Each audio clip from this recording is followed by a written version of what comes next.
Mm.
Indiana, South Carolina.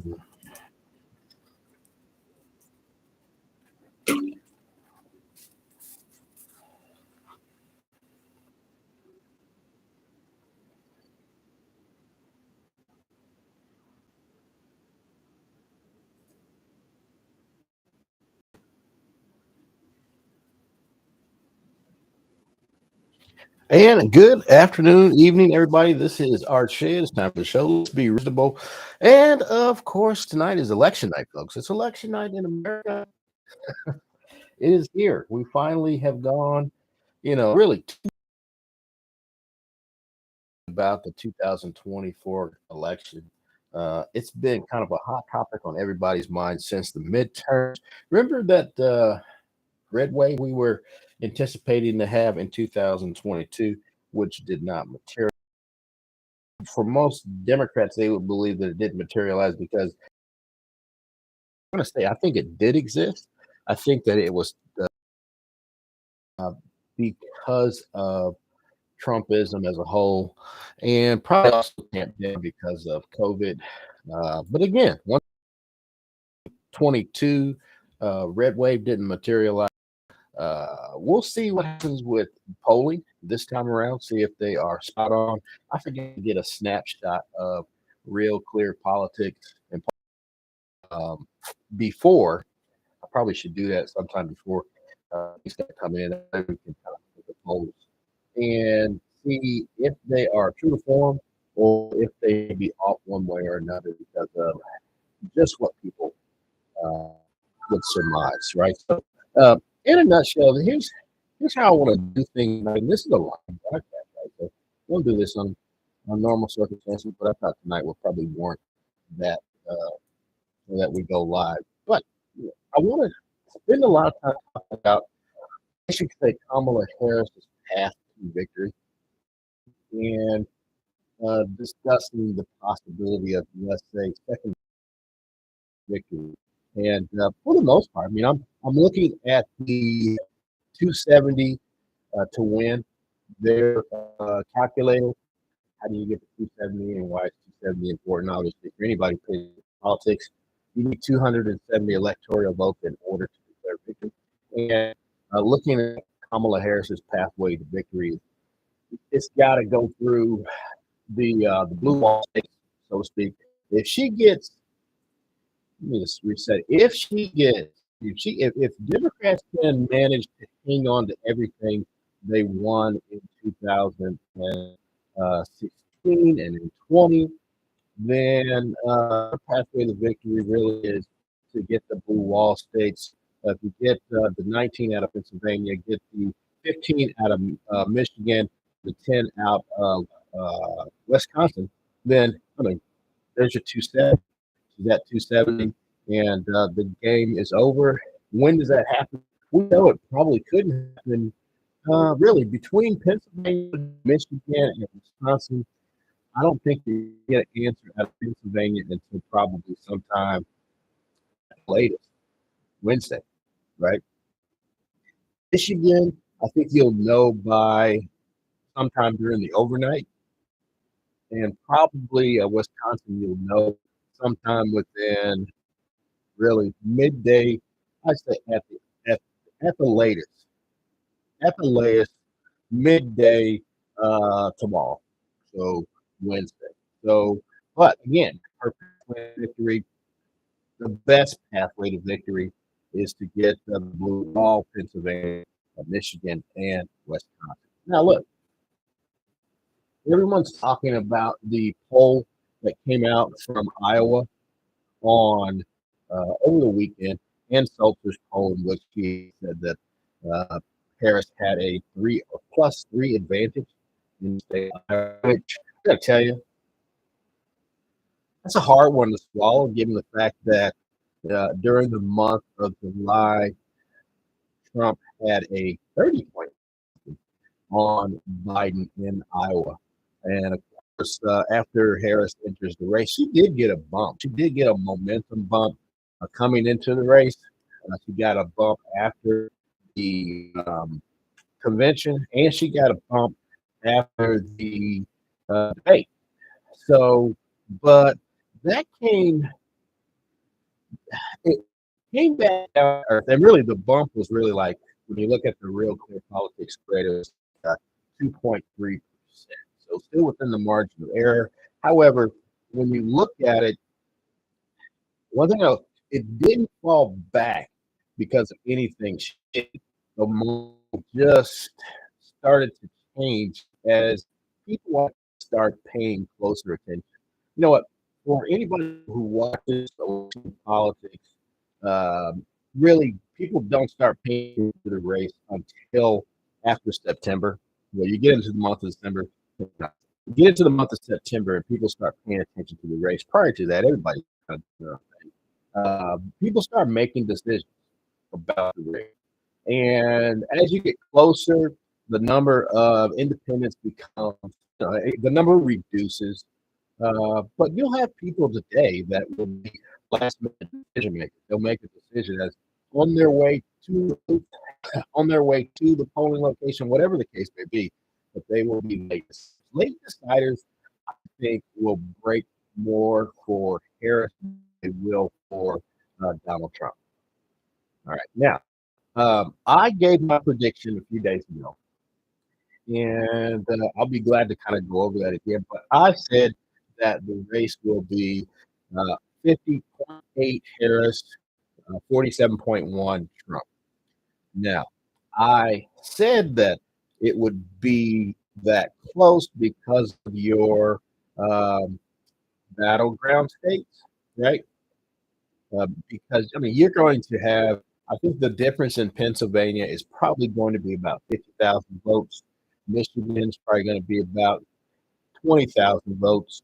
Wisconsin probably going to be somewhere around 10 to maybe 20,000 votes. So it's going to be extremely close all across the board. But again, get the 270, get that blue wall, and you're in business. Now, what's the possibility? I mean, you gotta. There are secondary. I always say there are other undertones that you have to be aware of, and I put these up as issues that could be out there because of Ann Seltzer's Iowa call for the weekend. There could be secondary battleground states that will emerge. If Iowa shows Harris at +3, still within the margin of error, and you would have to look at states where the margin of victory for um, Donald Trump and Republicans is within 10. So anything that's +10 or greater, I'd say probably in play in the second round state election. So those states, looking at, I'll just take it from the top down. We're looking at, let's see, Iowa at 8.2, and I'm looking at the 2020 election results. And then I'm also looking at the real clear politics average. So I'll just give you the margin from the last victory, 8.2% in Iowa. That was the Republican victory. Uh, the next one would be Ohio at 8.0. You have Maine second at 7.44. Then there is Texas 5.58. Then you have Florida at 3.36. And finally, you got Florida, Iowa, North Carolina, Ohio, Texas. All of these are within single digits. So you might say are within reasonable striking distance.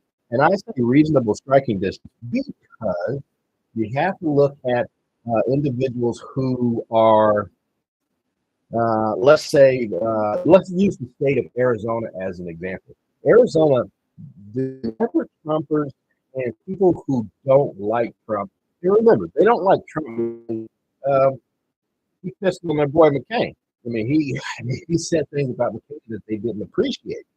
So because of that, when you saw Trump, really, you saw the never Trumpers show up in the 2016 election, and then you saw that number really create a a battleground state by 2020, and that number was around like 200,000 votes. Okay, so 200, yeah, 200,000 votes.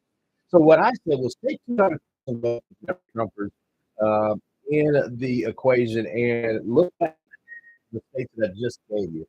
The state of, go back up here. When you look at really, it's Florida, Iowa, the main second, North Carolina, Ohio, and Texas. When you look at them, you got to say, is there a 200,000 point difference between winning? And yeah, that number does show up. For example, in Iowa, the difference between winning and losing in 2020 was 138,000 votes. In North Carolina, the difference is 74,000 votes. In Iowa, the difference is, no, I just gave you that one. So Ohio, the difference is larger, 475. And in Texas, probably the largest at 630,000 votes. Okay, so permission slip, I should say, the Never Trumpers gives us a window into what it could possibly look like. 200,000 votes or so. When you throw in Liz Cheney and Dick Cheney, and what I am calling the permission slip, when you throw in the permission slip, you look at a number of other Republicans that may be willing to go someplace else. And you got to figure out how big is that universe. Is it 200,000 votes? I don't think so. But let's assume that it is. That's roughly about 400,000 votes between Never Trumpers and Arizona. The permission slips given by Dick Cheney and let's just call it the Republicans who said don't vote for Donald Trump. All right, so you got really about 400,000 votes in secondary battleground states that you would have to look at. But we don't even know if this is materialized, right? And the reason why we don't know this is because, well, I mean, Never Trumpers are pretty crystal clear, right? We kind of have an idea of how big that universe is, right? Uh, but they're generally not willing to vote for the other side. They're generally voting for, party or something to that extent. But if they were pulling the permission and saying, "Hey, vote for Harris," then you gotta say, "I'm ballparking this." So you somewhere between 200,000 to about 400,000 votes in every state, especially the ones that are less than 10%, that you could say that secondary battleground probably sets up. And that's why Iowa, the Iowa call by Ann Stelter is important. You got your battleground, you got your blue wall, Pennsylvania, Michigan, Wisconsin, Arizona, Mexico, Georgia, North Carolina. You got those. That's your battleground states. But then there's your question really is how big? How big is the Never Trumper and how big is the permission slip Republican going to be? And where will it show up? I think that there are probably some indicators that we can look at. I think indicators look at, we can find it in states like early in the night in the state of Indiana and also in the state of South Carolina. And what in particular are we looking at? We're looking at the difference between Republican and Democrat votes. So if we were looking at the 2000 race, or sorry, 2020 race in the state of Indiana. Let's see what we got here. We got Indiana, the winning team, Republicans, that would be 1.7 million votes. The losing team, 1.2 million votes. Just for giggles, let's go back to 2016 and see if that 5 million vote spread there. And it looks like 1.5 million to 1 million. We got 5 million votes. If or probably sometime they're closed now, they're probably going to start reporting in about 30 minutes. But we should have a full count, not a full count, but a pre. We'll know what direction we're heading in by 7 o'clock. If the spread is at, let's see, if the spread in Indiana, if the spread in Indiana is 16% or greater, secondary battleground areas probably don't show up.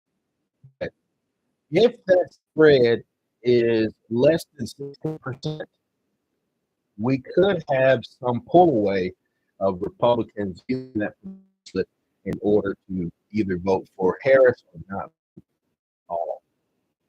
And then, of course, the second state I'd mentioned would be South Carolina. When we look at Carolina, and we're picking on these two states. I'm picking these two reasons. One reason in particular. In both of these situations, you have a Donald Trump who has, let's just say, offended the native son. So in this case, the state of Indiana, that would be Mike Pence, is vice president, right? And then, of course, you have Nikki Haley in South Carolina. I got to tell you, I saw Nikki Haley on TV the other day. And I thought to myself, you know what? Here's a woman who I think she's really running to be relevant, or she's talking during this election process in order to be relevant for the next election cycle, 2028. I don't think that when she went into the booth this morning, I don't think she voted for Trump. Just looking at the expression on her face, I don't think she voted for Donald Trump. I think that she probably voted someplace else or someone else. And so you have to wonder when it comes to Nikki Haley and Mike Pence, will there be an undercurrent of Republican votes that do not vote with their Republican co-hosts? Do they vote against her? Is it a vote after their native son? Do they vote in defense of the native son? So if the vote count in Indiana is less than 16%, you could have permission slip show up.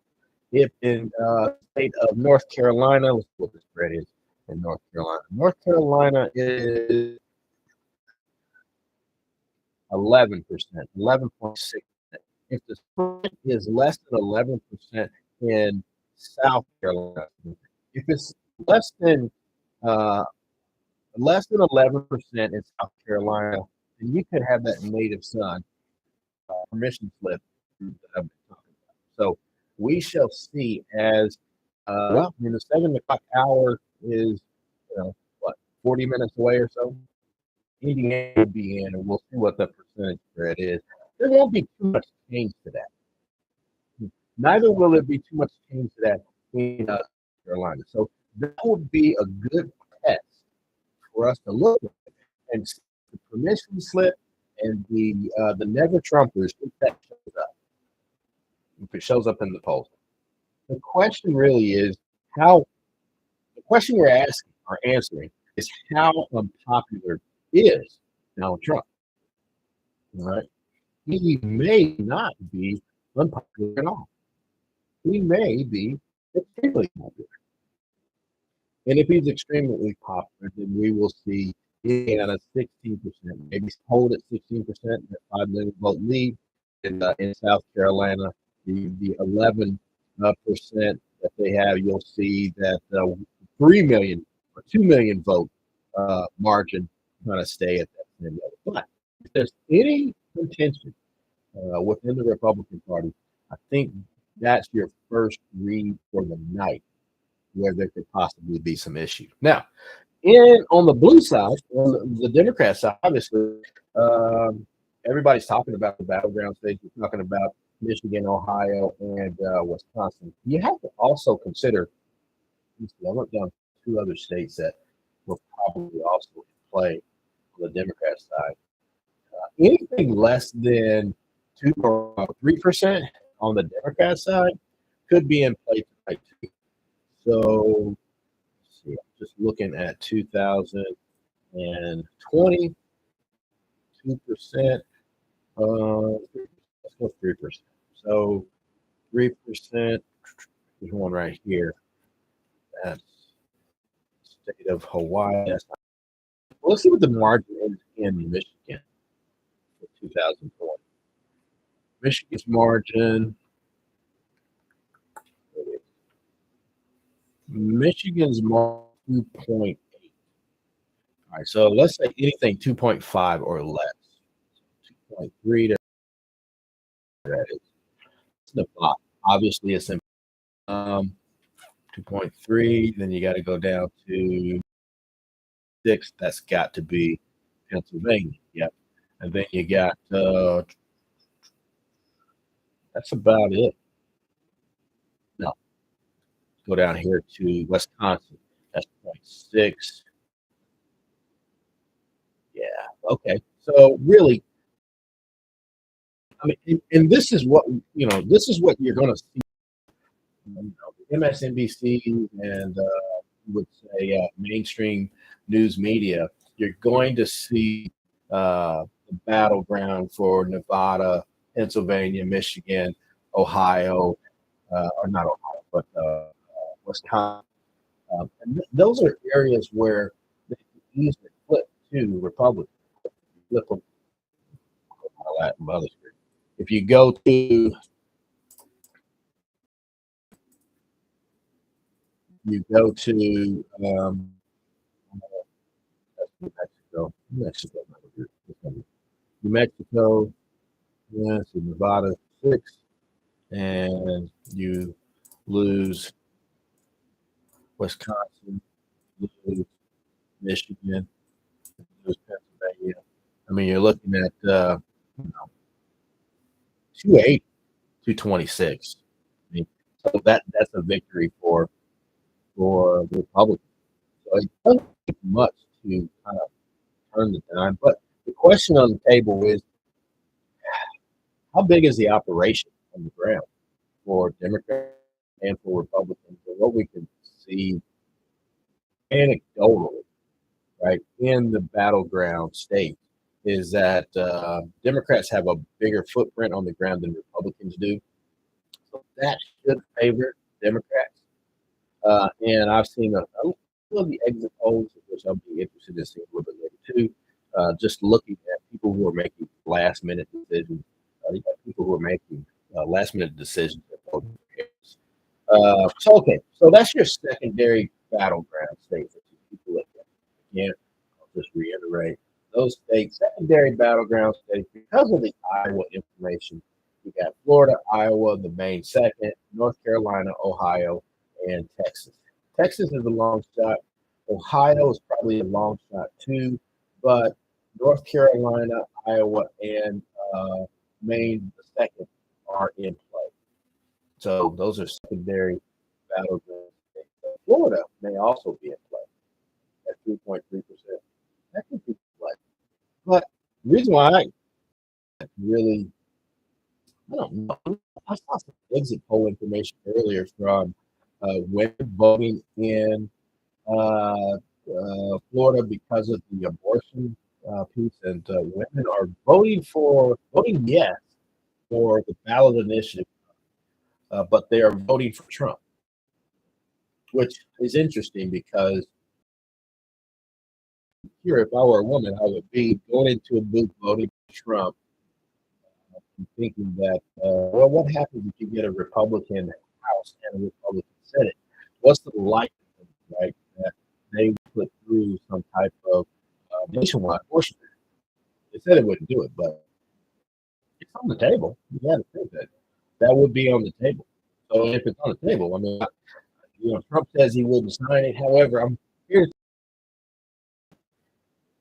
Trump wears you out. He wears you out because you don't really know what he's going to say, right? And some people think that's the advantage in the ass. The reason why it's bad because he says anything. I mean, I remember when in 2018 during the midterm, he was promising people that there was going to be a middle class tax cut. We had the House Senate in this is in October. The House and the Senate is in session, and they're going to middle class tax cut for the American people. The House and Senate they're not in session during the month of October. They're back in their district working on the election. So I mean, he just says anything. But so I imagine that if an abortion ban made its way through the House and made its way past cloture in the Senate, or let's assume that they avoid cloture. If they just want 51%. If Republicans want a 51% and use the nuclear option, they have the ability to do that. So 51 votes, if they have the majority, we got a bill that makes its way to the president's desk and to Trump as to whether or not he signs it, right? And I think that he'd sign it. Personally, he says he's for it until he's against it. So I mean, he just kind of goes either way.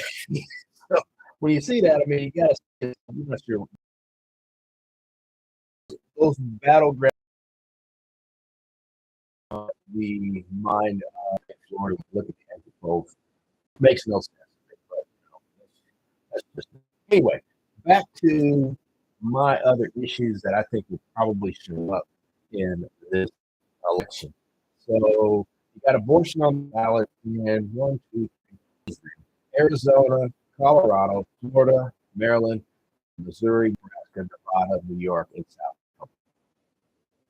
So in areas where there are overlap, the battleground, my secondary battleground states, I see Florida again pop up when it comes to abortion. So really, I would say take attention to Florida tonight too, because you got dynamics going on there. And then you got the third dynamic I brought up earlier, their native son states. You got the Ron DeSantis. Again, you never saw Ron DeSantis on the campaign trail with Donald Trump. So did he go into the booth and vote for Harris? Probably not, right? But is he really for Trump? I doubt it.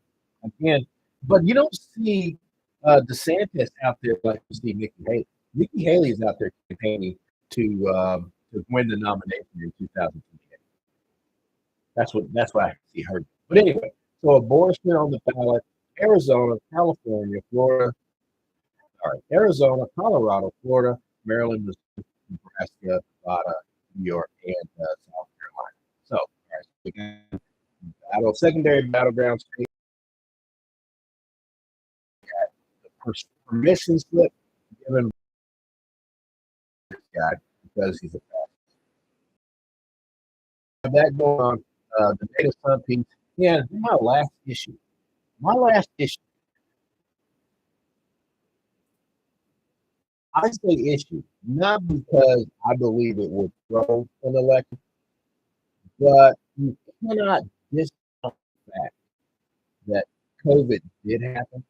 And when you look at JAMA, and you look at the National Institute of Health, you look at all of these indicators, they do tell you that Republicans more of the brunt of the COVID ban. Now, and then you have to think, okay, so there was what a total of people who were killed, right, or died because of COVID or COVID-related deaths, whatever you want to call it, right? You look at that number, and then you have to start extrapolating as to how big of a universe is it, and could it be impactful to the vote count. So here's how I did. I got it.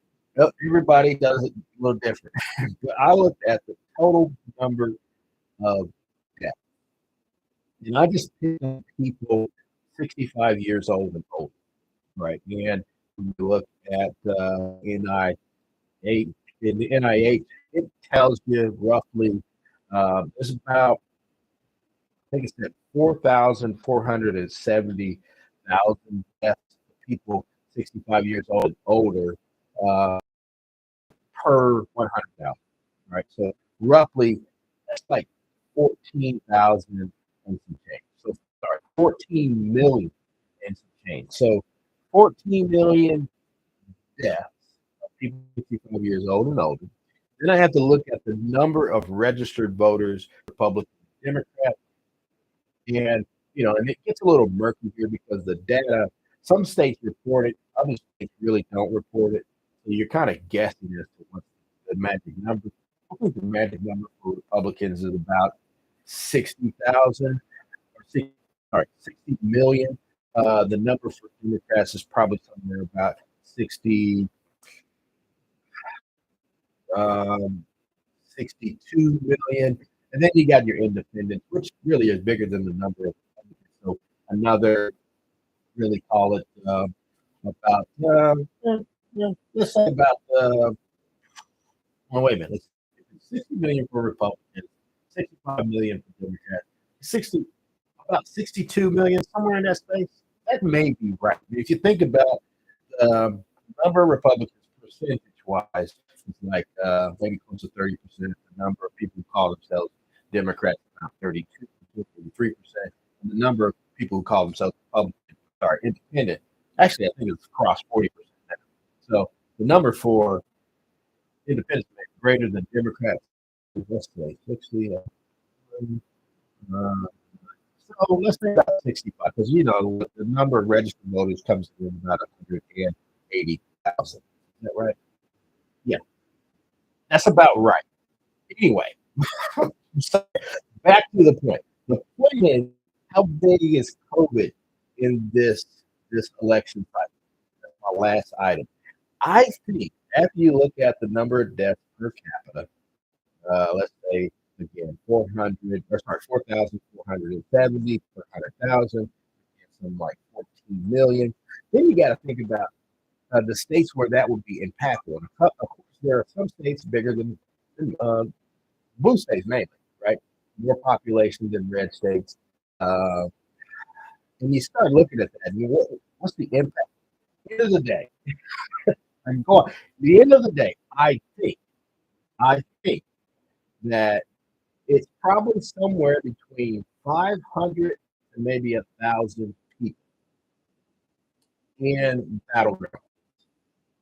So in battleground states like Pennsylvania, Michigan, Wisconsin, if the race turns to about you start looking at COVID having an impact. If you don't see the race about 1,000, then obviously not an impact. So, so that's the gist of it. So again, when I look at what I'm looking for, I like to think I'm different than most people. Like I said, I lined up my secondary battleground states. I told you why. I think that number really comes down to the Iowa vote or the Iowa poll this weekend. If you can get 200,000 registered Republicans to vote someplace else, in places like Iowa, Florida, Maine, North Carolina, Ohio, and Texas could be on the table. And long shot when you look at Texas, Ohio, probably Florida. But in reason, Iowa, North Carolina, and Maine second. Then you look at the permission slip states or permission slip Republicans. Let's try this again. There's permission slip Republicans. There are native sonism. That's where you got Mike Pence, Nikki Haley, John McCain, and really Ron DeSantis. How do people feel about Trump really, you know, saying his vice president needed to be hung? If they hung him, it was his own fault. How do people feel about Nikki Haley?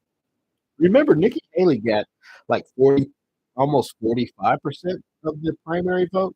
So she's got a presence down there. It's not 50% greater, right? But she has a presence down in South Carolina. So how many people are going to look at what Trump did to Nikki Haley and say, you know what? I'm not going to vote for him.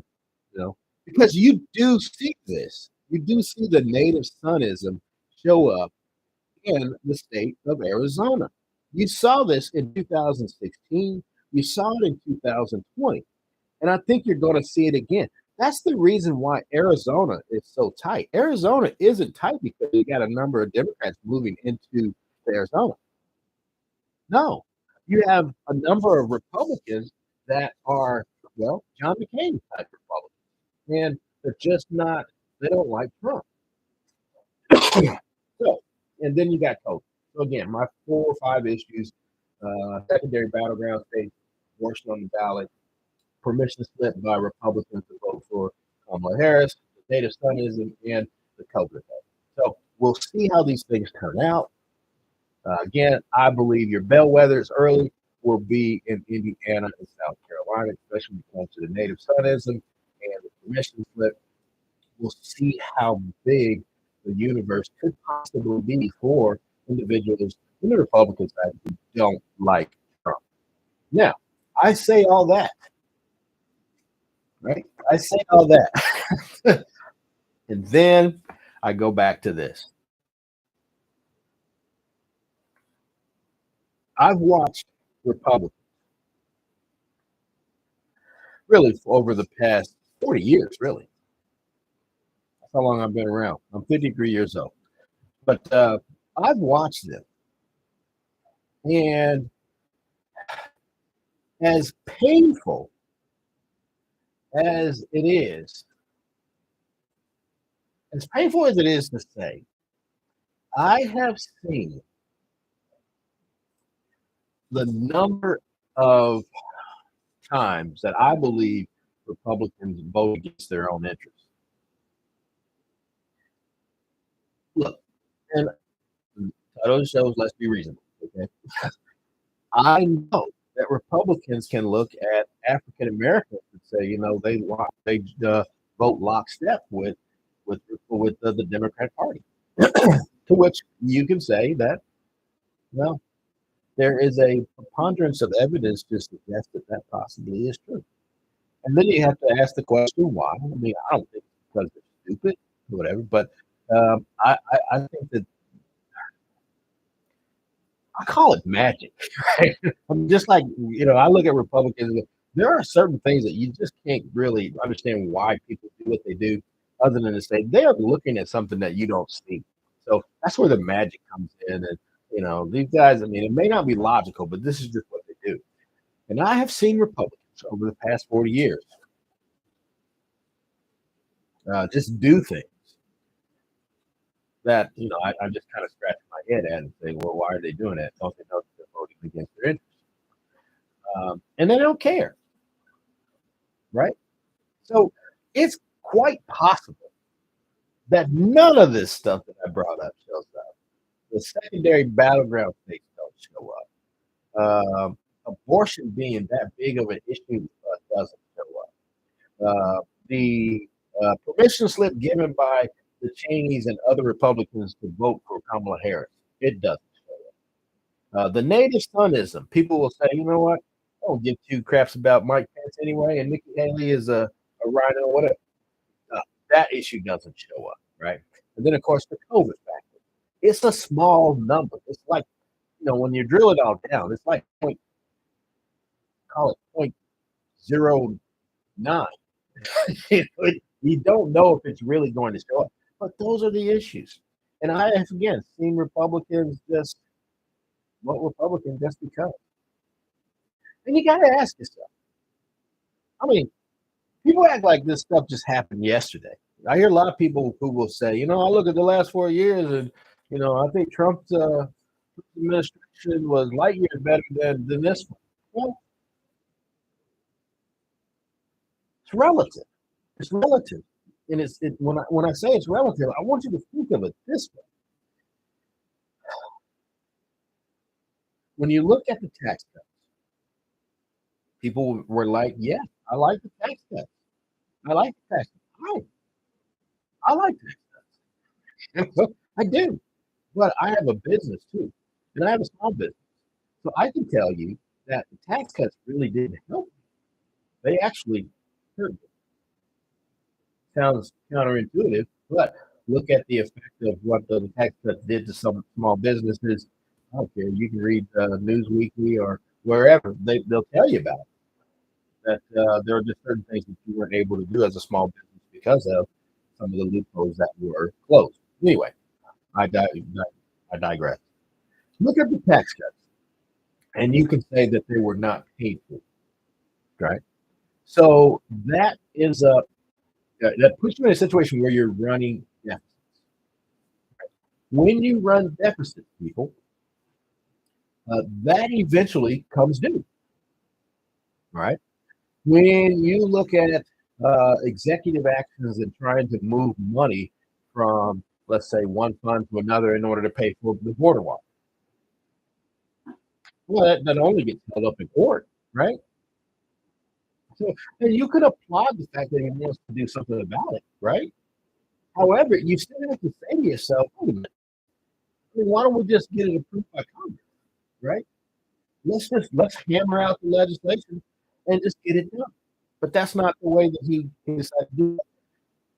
I would also tell you to look at I could go into COVID, but you got 4 years. You could look at the tariffs. You have to look.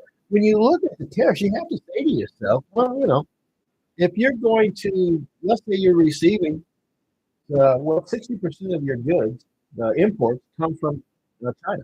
And if you're going to slap a 25% tariff on these goods, that's going to have some impact. It may not be right now, but that's going to have some impact at some point down the line. It just does. It shows up. Okay. So, and then when you look at the COVID, I'm not even talking about his response to COVID. People will say, yeah, you need to bring up the fact that he told people to drink bleach and the rest of that. No, I don't need to do that because everybody knows that, I don't need to be being serious. But yeah, and you can discount him for saying that. But I'm just looking at policy. I'm looking at the fact that what you were able to get done and how much it cost. Because I'm going to tell you that Donald Trump signing off those checks and giving it to the American people costs money. Money that we did not budget. It wasn't part of the $7 trillion that we got from taxpayers. So we put that on the, let's just say, the credit card, right? And that shows up. So when you look at, and remember, look at revenues. I don't have time to do this right now, but look at revenues while Trump is in office. And you can say, because most Republicans will tell you that, revenues make up for the money that you get through revenues makes up for the tax cut. No, it didn't. So you were just moving sideways. So eventually, all of these things show up. And if Trump manages to get reelected, he's the person that's wearing that suit, right? Because all of those things came due in 2021 and 2022. You can say that maybe not so much the tax cut, right? But you definitely can say that the tariff came due. And you can definitely say that the $4 trillion, actually a total of $8 trillion in his time in office, that comes due, people. And you eventually have to pay for that. You end up paying more in interest on your national debt. And it does lead to inflation. Now, I'll be the first to tell you that Biden didn't help matters, right? When he wanted, what did he want? Like $3 trillion for infrastructure? I mean, that's admirable because we did need an infrastructure bill. Remember, Trump was supposed to do infrastructure. I mean, infrastructure was like every week through the Trump administration. So you have to say to yourself that when Biden wants infrastructure and you want to spend $3 trillion, add that to the $8 trillion you spent, right? Is it 8? You went from 17? Yeah, total of 8. Total of 8. So a total of 8 or 9 trillion, right? So 4 trillion by Trump, or 5 trillion by Trump, 4 trillion, whatever it is by Biden. You gotta say to yourself that doesn't help. But again, all of that from the tax cuts during the Trump years to the tariffs to the COVID response, those things show up. And there's no doubt they were going to the next administration. If it had been his administration, show up. So just by default, I mean, Biden ends up wearing that suit, right? He's responsible, but the cake was already baked by the time he got there. No, I'm not here to say that I'm long on Biden. I did several things during the Biden administration to tell you that I don't necessarily agree with that. What I am saying is that um, a lot of things were already baked in. You were going to have inflation. If it wasn't going to be 9% because of what Biden put on, it was going to be 5 or 6%. No doubt in anybody's mind. Ask any economist. No doubt in their mind it was going to show up. So the, you see these races. Oh, here we go. Indiana, 49.7. What are we at? 58%. This is what's my okay. So what do we have left in Indiana? Yes, the barometer could be showing up. This could be look. If Indiana 58%, I don't know what's left to come in Indiana. Hang on, let me just hear this right here.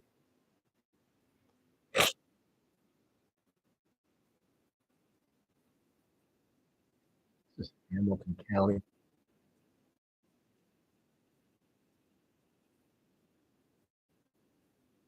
Look, this is a test. So what I mentioned earlier is a test. We're looking at Indiana.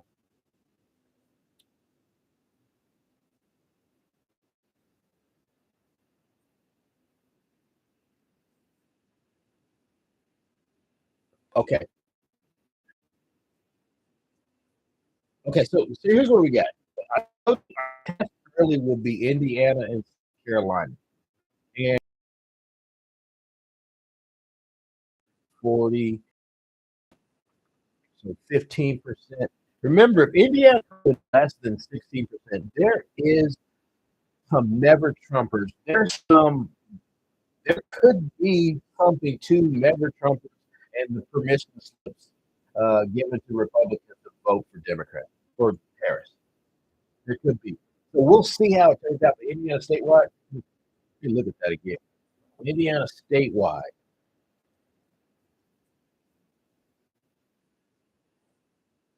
Indiana statewide,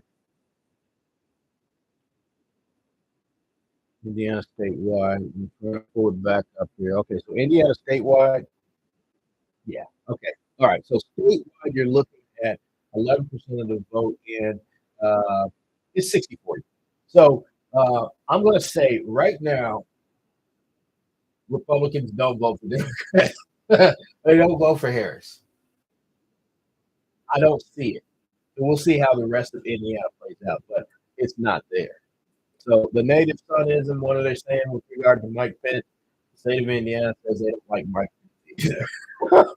That's what they're saying. So I mean, we'll see how that turns out. I mean, that's not to be.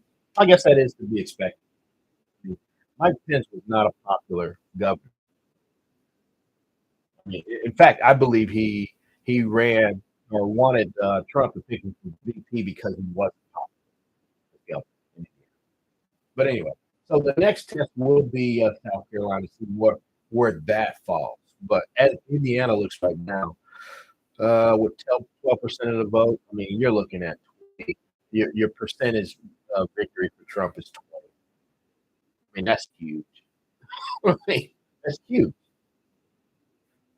That's huge. So we'll see how that lands in about what time is it. You'll probably have all of Indiana, really good chunk of Indiana by 7:30. Right? We'll see South Carolina here pretty soon as well. So at the end of the day, all right. So as I look at what I will be looking for, my list. Let me tell you that it doesn't look good for secondary battleground states, or I should say, not secondary, native son states. Doesn't look good for them. Doesn't look good. So the native son states, Indiana, South Carolina. What's up, Johnson? Name it. Sitting there watching these numbers come in. Indiana. It's intriguing. The numbers in Hamilton County are intriguing, but when you look at the statewide, I mean, you're looking at 2022 victory was 16%, 2020 20% for Republican. So in Indiana and that native son, remember my argument about Mike Pence, where the people will be like, you know what, I don't like that because of Mike Pence. No, they like Trump more than they like Pence. So then, yeah, it actually is only like 12% in statewide.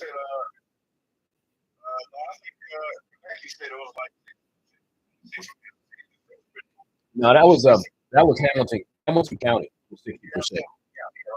Yeah. So when you look at statewide, I mean, it's like 60-40 Trump. That's up 4 points from 2022, or sorry, 2020. So yeah, it don't look good. So when I start looking at my native sons, Mike Pence, Nikki Haley, and Ron DeSantis and John McCain, um, you can take the people of the state of Indiana and say they don't give they don't give a shit about Mike Pence. They don't care. They don't care about Mike Pence. So that's you can almost pull that off the table. Then you got to look at South Carolina and see how Nikki Haley got like 40% of the vote in the primary. So um, that was 11%. If the margin of victory is less than 11%, then you could have that native son vote there. But you don't mess with my girl. But you need Michigan and Wisconsin, and you hold everything else, then 70. That's a ball game. Yeah,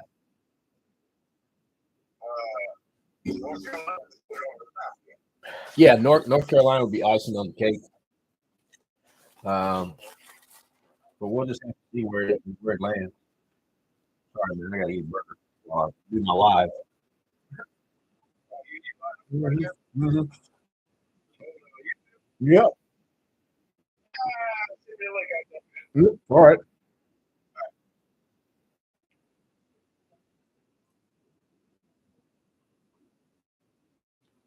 All right, guys. I gotta eat. So first round of polls is closed.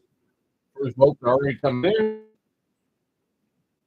60-40 in Indiana so far. So again, state of Indiana, ranking 5 Republicans don't care about Mike Pence. Care less if he decided to not vote or vote for Harris. That's what they're saying. So this is how it goes.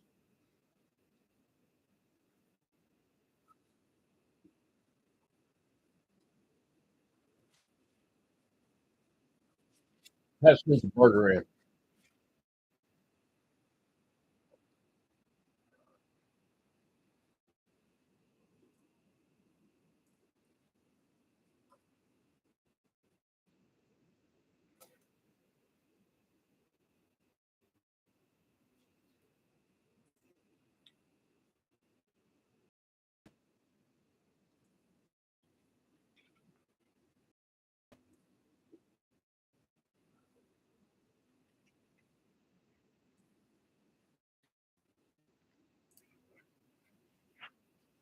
All right. So we're back at the top of the hour. I'm gonna finish this burger up.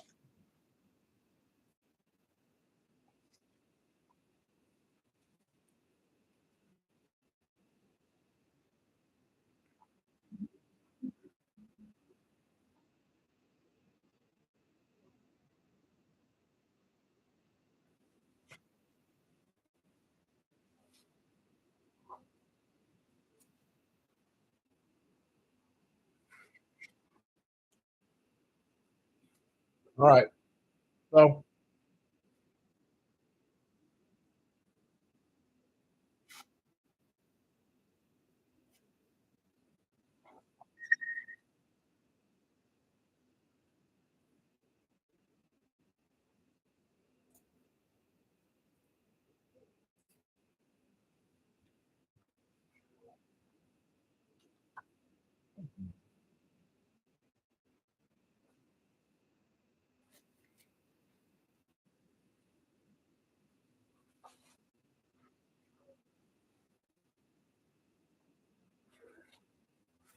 hmm,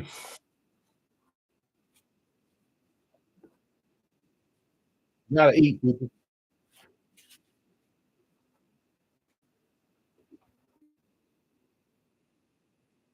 So, water flows in about 4 minutes. It come in with 11% of the vote counted, and it's a 60-40 right now. So, when I look at the things that I'll be looking at for the night, I look at Harris's path to victory and say that it is the logical move that it goes through the blue wall. If you can get Pennsylvania, Wisconsin, and Michigan and hold everything that you got in 2020, you will have won the 2020. So, but there are secondary things. The secondary items are secondary battleground states that shape up. They shape up because of people breaking late for Harris. You look at those secondary states. I told earlier that secondary states are going to be states where margin of victory in 2020 was less than 10%. So you say the state of Florida, Iowa, Maine the second, on Texas. Now I'm going to tell you that Ohio, Texas look like long shots. Total vote count is outside of I think what you're going to need to pull off. I think you need like 200,000 votes, and I figured 200,000 votes based off of the one state in the union, Arizona, that shows us what never Trumpers look like and what people who don't like Trump, how they vote. Remember, in the state of Arizona, there were roughly like 180,000 votes who voted down ballot races, but did not vote for Trump in 2020. So that tells you that 180 to maybe 200,000 in the state of Arizona could be, that's a doable number. I mean, total population in the state of Arizona, I don't know what is the total population in the state of Arizona. Let's see.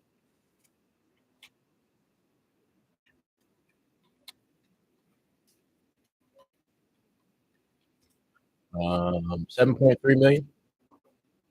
Okay, 7.4 million. So when you look at the 7.4 million, I mean, you have to say to yourself, well, like locations where there's like locations in red states, I should say, where there's that denomination, they're probably in business. So again, that's where I pulled my list from. I'm looking at the states of reading from the bottom up: Texas, Ohio, North Carolina, Maine. The second is in play because of its numbers. It's Iowa and Florida. Florida is just outside that 200,000 number. So I mean, Florida, Florida is probably in play, but that's a Herculean effort. Florida, Ohio, Texas, Herculean. But when you look at that's the secondary battleground state. When you plug in the issue of abortion, um, states of Arizona come to mind because now we got overlapping factors, right? Sun factor is Arizona. That should favor women. So Arizona is probably a state that Democrats end up picking up. Florida, it's in play too. You got the secondary battleground state, and then the abortion on the ballot. But is that going to be? That's a tall order to flip. Really, the difference is like some 171,000 votes. I think 200,000 is probably doable based on what you see from Arizona. That's sorry. I knew 100,000. That's a tall order. All right, and then you got how big is COVID? How big is the COVID factor? I don't think it's going to be that big. It could show up, and it could show up in. It could show up in Wisconsin, PA, and Michigan, only because when you look at the COVID numbers, and I've done it earlier, just say 14 million people. Remember, these are people who pass away. Um, yeah, I think so. Here, I think that at the end of the day, it's they got to hold it. They have to hold it. Um,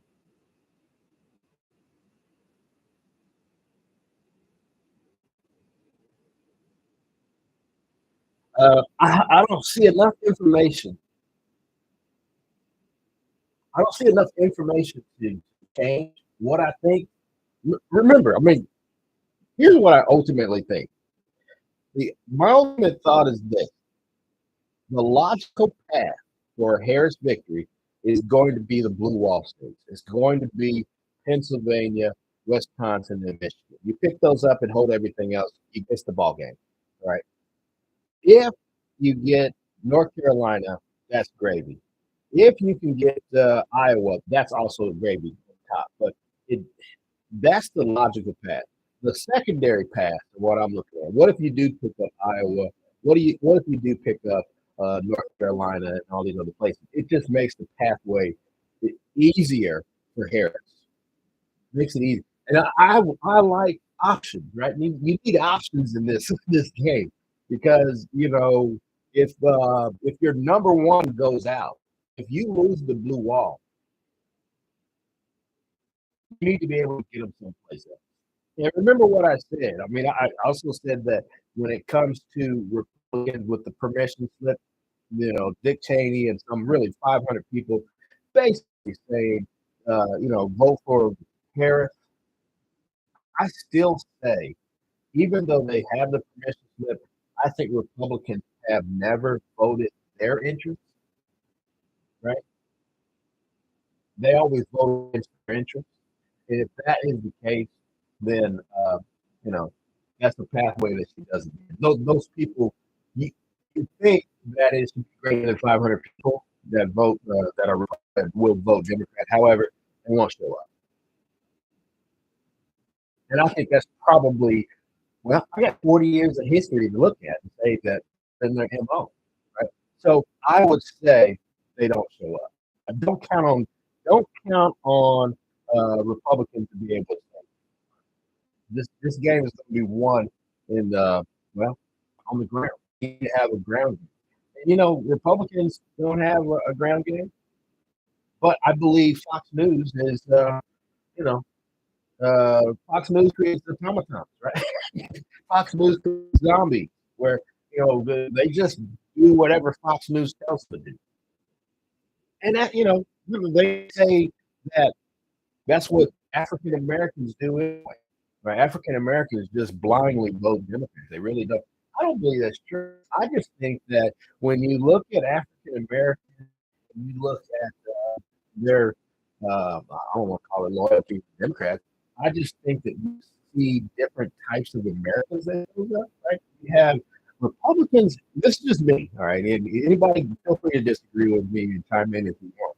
But Republicans, they want you to mimic other Republicans. You can't be yourself and be African American in the Republican Party. You end up looking like, you know, mainstream white Republicans. Look at Tim Scott. And Carolina. All right. I mean, I think he's the perfect example. When you look at Democrats, I think that this is just me again. If you have something different, you say. But when you see Democrats and you see the coalitions of people who surround them, and I'm saying everything, it seems like they're saying, we don't care who you are, right? We don't care who you are as long as, and it's not as long, we don't care who you are, but we know we're not asking you to be like us. But when I see Republicans and I see other minority factors, they seem to be mimicking other, I'd say mainstream white Republicans. And, you know, I think that's a big difference. Now, I may not be saying it right. Maybe I'll say it different later.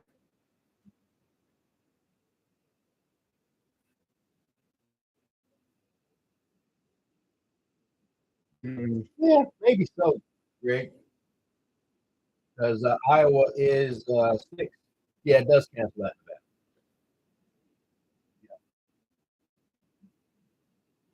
Yeah, I mean, but if you get Iowa, you get you get Iowa. Yeah, you're right. I see what you're saying. If you get Iowa, it cancels out Nevada. And maybe you don't get Nevada this time around, but if you get Iowa, you still have half of it. But anyway, not me again. I'm trying to project the win in Indiana, 72%, 26%. Let's see, with 15% in, I'm looking for the spread. The spread's probably not going to change much in Indiana. 61-30. So really, call it 62-38, right? I tell you that, yeah, Republicans aren't going to be there to help Harris. If Indiana is your bellwether, and that's what it was mine early, if you saw that number, the percentage victory, which was 16% in 2020, shrink, then there would be Republicans voting for Harris or voting someplace else. But no, they all stayed home. They stayed home. First results coming out of Florida. Trump is like I don't have the count yet, but Trump is leading in Florida. So look, comes down to I don't see, and I'm looking over my list of things to watch for tonight. I don't see secondary battleground states taking up yet. I don't see the permission slip. I just see that I got watch Indiana and South Carolina. Indiana showed up and they're not supporting Harris. So there are no permission slip Republicans in the state of Indiana. We'll see what South Carolina looks like pretty soon. They should be reporting really within the next 30 minutes. So we'll see South Carolina. The permission slip does. People were the states we're looking at: Florida, North Carolina, Iowa, Ohio, Texas, and Maine. Of those, I don't closest. No, it's not. No, it's not. North Carolina is the closest. Then you got Florida. Then you got Iowa. Now, I don't see the secondary battlegrounds shaping up yet. Native sonism, but we still mean Indiana, Florida, South Carolina, and Arizona. I don't see that shaping up. And the COVID effect, not here. So, of the one that is going to be early in South Carolina, we already see when it comes to permission slip, Republicans are not right with Democrats. So, it will be up to these Democrats to get the blue wall. That's the only pathway. You will want to have multiple pathways, but that's your only pathway. And I don't know. I mean, I haven't seen numbers out of Georgia. Georgia, they say, what they closed? I think they closed just recently. Yeah, they just closed. So I think you're going to have Georgia by 8 o'clock. That's what they said. So well, and Georgia will be another bellwether for Harris. If she can pick up North Carolina or Georgia, that's just insurance, right? But you would need Pennsylvania, Michigan, and Wisconsin. The insurance is up. But it could be a long night. And like I said, over the 40 plus years that I've been looking at elections, that dates me, right? I'm 53 years old. Over the 40 years I've been looking at elections, I have never seen Republicans vote anything other than Republican interest. Okay. I know there's somebody out there who's going to say, well, what about 2008 when they voted for Obama? Okay. But everything else, so I don't see them helping Harris. Harris is going to have to win this between the tackles, blocking and tackling. So it's the blue wall, and you're not going to have any numbers on. Uh, have any numbers on? You may get numbers out of Michigan, but that's going to come in the overnight.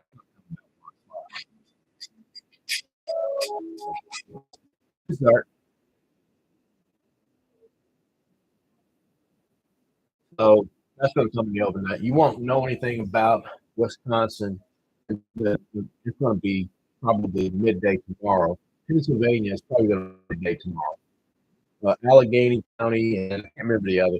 They're always late reporting. So, she could be in trouble. Johnson, there you have it. I mean, if none of the secondary items show up, and it doesn't look like they're showing up, you'll be in trouble. But, you know, I just don't like the fact that you only got one pathway. That's a lot of stress. But when you look at their operation, they spent a hell of a lot of time in Pennsylvania, Michigan, Wisconsin, also in Georgia. I don't see them. I don't think they're going to get Georgia. I don't think Democrats get Georgia. I think that it goes back to being, you know, solid, solid, solid Republican. Ask me what do I think about the race tonight.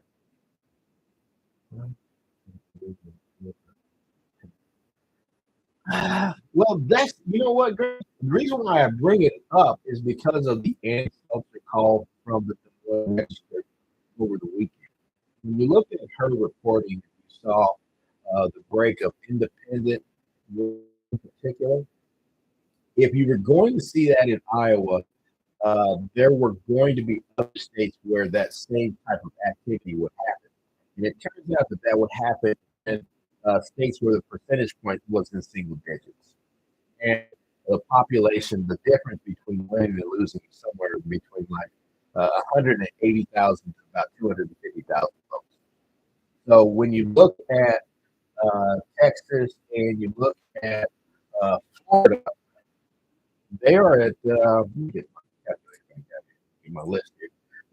Florida, let's see, Florida was, their margin of victory was 3.36%, but that was 2020, right? So that was our last major test. That's what we do know. When you look at the real clear politics number, who can believe the polling, right? But if you look at the real, Trump should be really like +6, +7. That's what the real clear polling said. So look at the 3.6%, which was a static number for 2020, right? And you say to yourself, okay, if Shelter is right, they could be in play. North Carolina definitely is in play at 1.35%. And then the next one is Texas. That's at 5.58%. If that's again, yeah, if it's an assumption. If Ann Salter is correct, then those states would be in place. But I don't see it yet. And we won't know Iowa until Iowa won't drop 7 o'clock. Iowa's not going to drop until next hour. So that will be the next test. But I'm still waiting on South Carolina. South Carolina will let us know. That's our native son. If there is a native son test, we will know in South Carolina. Indiana showed up that, we don't care about that. We don't care about Mike Pence. We'll see if South Carolina says the same thing about Nikki Haley. We don't care about it. They could. I mean, if I were gambling, right? If I were gambling, where would I put my money? I would put my money on the fact that Republicans don't give two. They don't care about Nikki Haley. Not in the grand scheme of this whole discourse, which is, what people say is on their mind, saving the democracy and the economy. So when you see those things, you say to yourself, if Indiana and South Carolina doesn't show up the big test when it comes to Ann Seltzer, you don't see it early. You may see it in Iowa. And you should see it in other places, but you don't see it. It's not early. It's not showing up early. So you can just discount it. That's bad for Harris, right? But this puts a lot of stress and strain on the blue wall, Pennsylvania, Michigan, and Wisconsin. I don't like that personally. When I see that, I just say, there's too many eggs in one basket. And ultimately, I think that doesn't bode well. So we shall see how it all kind of takes out here pretty soon.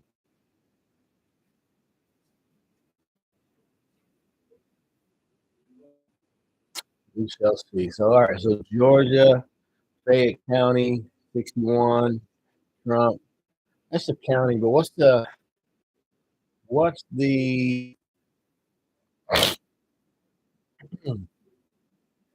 so first read on Georgia? First, yeah, yeah, yeah. So again, you're looking at 60-40. So South Carolina, first results in South Carolina, 60-40. You got first results in projected winner. So that's Vermont. That's 3 electoral votes.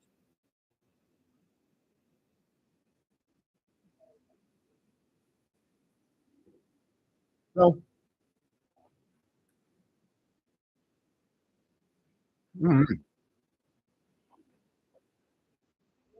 pathway still looks through the blue wall. Other pieces aren't showing up. Ultimately, man, when you're only looking, when you only have one option, you got to overperform with that one option. And that means that he has to overperform with Pennsylvania, Michigan, and Wisconsin. And again, I like having options. And that looks to be the only pathway for victory. That's not good for her.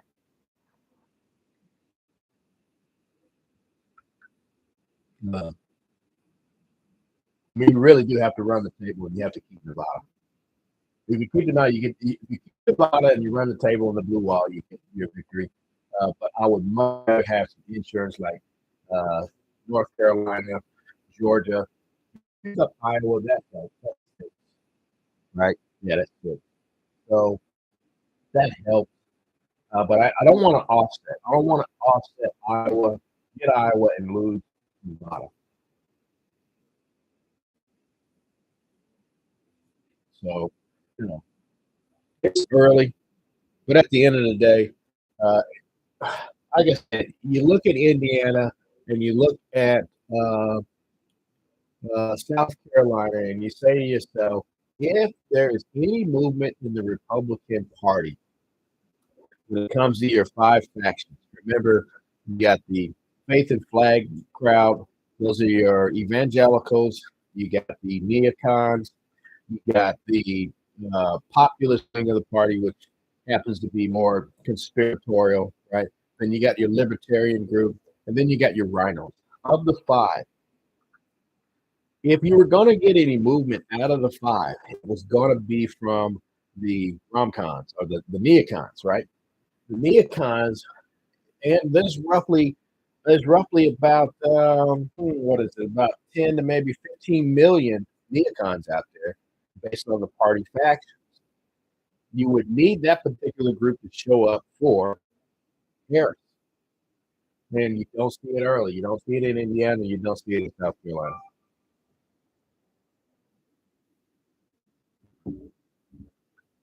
Somebody's asking me. Looks like she's underperforming. Yep, she's underperforming. Here's what it is. What's the rule? Here's what it is. Until today. So,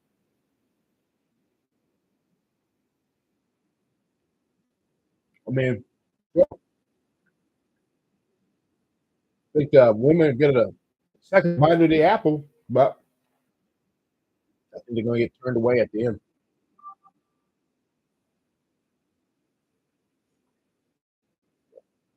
Yeah, pretty much saying it's all going to come down to the blue wall. Yeah, only option. And if that's your only option, it's going to be a heartache tonight. Heartache tonight, I know. I know that song. So it is what it is. Honestly, Kentucky, North Carolina still 60-40. Or sorry, South Carolina 60-40. So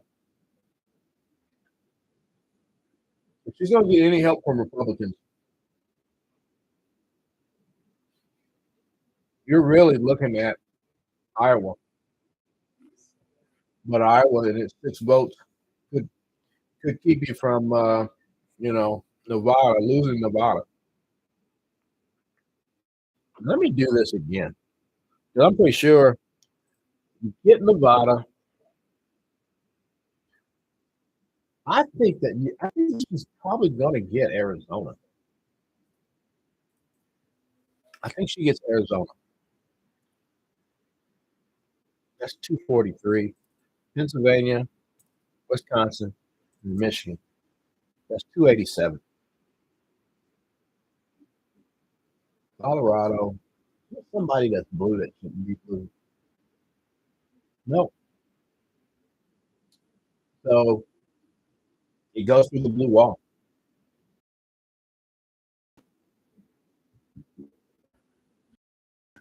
And then when you look at the House race and the Senate race, I think that ultimately the numbers will come in, but I think the House flips back to the Democrats and Republicans get the Senate. One a one vote majority. Yeah, I think it would be is it Montana? I think yeah, I think it's Montana. I think Tester is in Montana. He loses.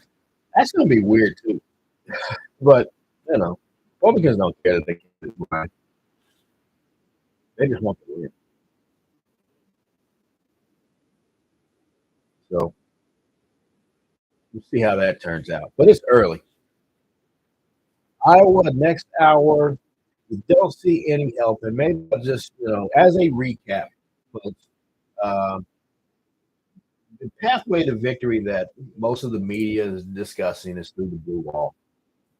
I had secondary pathways for her, which haven't shown up yet, but I have them here because of a lot of you might say the scuttle, right? I got some secondary battleground states based on a poll that came out of Iowa over the weekend about women in particular. Poll sets up with at least 6 other states where contests could be made. In those states, Texas, Ohio, Iowa, North Carolina, Florida, and Maine. Maine the second. Of all of them, Iowa's probably the one that should play, which is strange because he won in 2020. Trump won by 8.2% margin. But let's assume that she's right. Iowa, you probably get the main second, which is 7.7 or 7.44, which is strange, right? You probably also get North Carolina with the margin, which was 1.35%. Uh, Iowa, sorry, Ohio, and Texas are on the list, but you're too much less than 10%. So, so anyway, that's the one pathway. You have the secondary battleground states that possibly shape up. So far, don't see it. You got the abortion on the ballot in Arizona, Colorado, Florida, Maryland, Missouri, Nebraska, Nevada, Dakota. We got some overlap with Florida and Arizona, right? Um, Florida is twice the secondary battleground state, but I saw an exit poll earlier that was saying that women were voting yes on the abortion measure, but they were then turning around and casting their vote for Trump. And you kind of shake your head at that and say, well, you know, what happens if Trump gets elected and Republicans put a an abortion ban on the table? Does Trump sign it? He said he would, but do you trust him? I can't. So I think that he probably would sign it. So that becomes the issue. So abortion is on the table, secondary battleground states. Then I go into the Republican universe of the permission slips, right? Dick Cheney and Liz Cheney and some other Republicans told you don't vote for Donald Trump because he's a fascist. The question on the table is will Republicans accept that or reject it? I told everyone earlier that if that was going to be an issue, you would see it in Indiana and North Carolina, South Carolina. So far, slip, you might say right now is off the table. When you look at the argument, look at Nikki Haley, Mike Pence, John McCain, and Ron DeSantis. I think obviously John McCain won't be voting for Donald Trump, but when you look at Nikki Haley, Mike Pence, and Ron DeSantis, ask yourself the question: do you think they really voted for him? And the answer to that trail with him. And you didn't see Nikki Haley out there on the campaign trail, but you did see Nikki Haley in the Wall Street Journal. And you have seen her on Fox and making the media rounds, but I think she's making the media rounds because she wants to be relevant for 2028. So the Native Son piece will Republican Indiana didn't support Mike Pence. Didn't hurt either. When I look at the last read on the South Carolina poll, it's still like 60-40. So now, ironically, it's the same percentage that she lost by, right? But there's that. Then you got John McCain in Arizona. Uh, we have seen them. I mean, Arizona used to be a safe state. You go back to, if I can,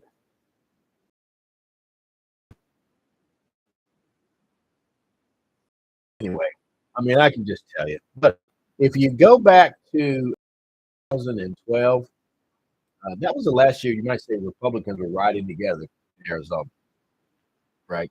And um, the margin of victory was like 9% with Mitt Romney, right? And obviously, you saw because of comments Donald Trump made about John McCain and being a PLW and war hero, right? He likes his war heroes not being captured. That had effect on Arizona. And we saw that never Trumper show up in 2016. Actually, it got wider by 2020. So we do know it exists. The permission slip does exist. The never Trumpers do exist. But are they willing to vote for Kamala Harris? And right now, I don't see it showing up. The last piece that I wanted to watch was the COVID effect. When you look at the COVID issue, remember there was 1 million people who lost their lives. However, that race or the COVID effect could show up in your blue wall when it comes down to, let's say Pennsylvania could be decided by 50,000 votes. So it really doesn't show up there. Michigan probably decided by 20,000 votes. Probably could show up in Wisconsin because I think that's going to be like 15,000. You got 1,000 people or so who were, uh, well, because of COVID, who happen to be Republican. And I could tell you how I got there, but long story short, I just looked at people age 65 plus. Some 14 million people pass away every year in that age group. And then I just divided it out by the state percentage wise based on, per capita population and the rest. Anyway, so it's about somewhere between 500 to about 1,000 people per state. So those are the four issues. I don't see COVID really being an issue throughout anywhere else in the United States, but it could be an issue up in the blue wall. So we'll see if that shows up. And right now, it does happen. So anyway, right now it looks like it's going to be a long night for Harris.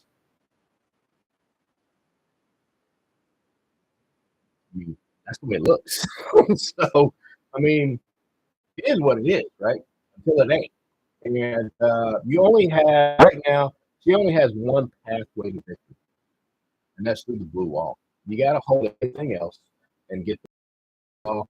You're cemented as the next president of the United States. Right. And again, I'm only on here for a couple hours, but Pennsylvania is going to come in late. Michigan's going to come in late. Wisconsin is going to come in late. So, we're not going to get an answer to the wall question until really, let's just say safely, Wednesday afternoon. Okay. And it could be Thursday, depending on Wisconsin. But I think of the three, I don't know. Pennsylvania came in, I think, on either late Wednesday or early Thursday last time in 2020. So really, it could be early Thursday before you know who actually wins. And if it comes down to the blue wall, then it's a long night. Definitely a long night. Let me see what Karnacki has to say.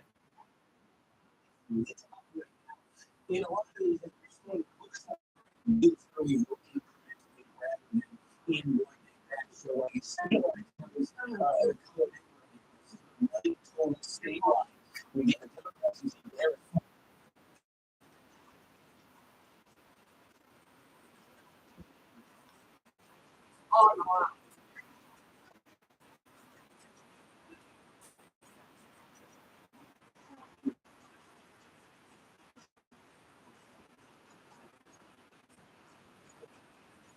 Okay. Anyway, showing Georgia. Let me read this here. Pennsylvania's not in. Michigan's not in. Wisconsin isn't in.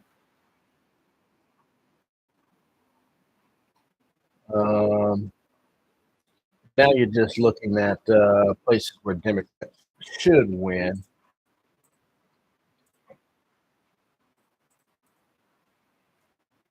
That's her pathway. I mean, it's still her path. I mean, through the blue wall. For now.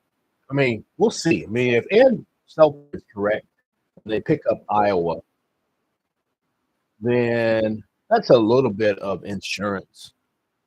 But it would be great if you pick up Iowa and you pick up North Carolina or Georgia. So between the two, I think North Carolina is more promising than Georgia.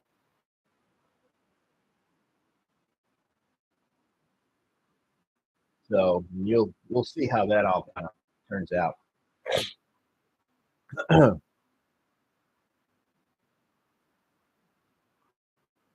So let's see. We got they're showing counties in Georgia.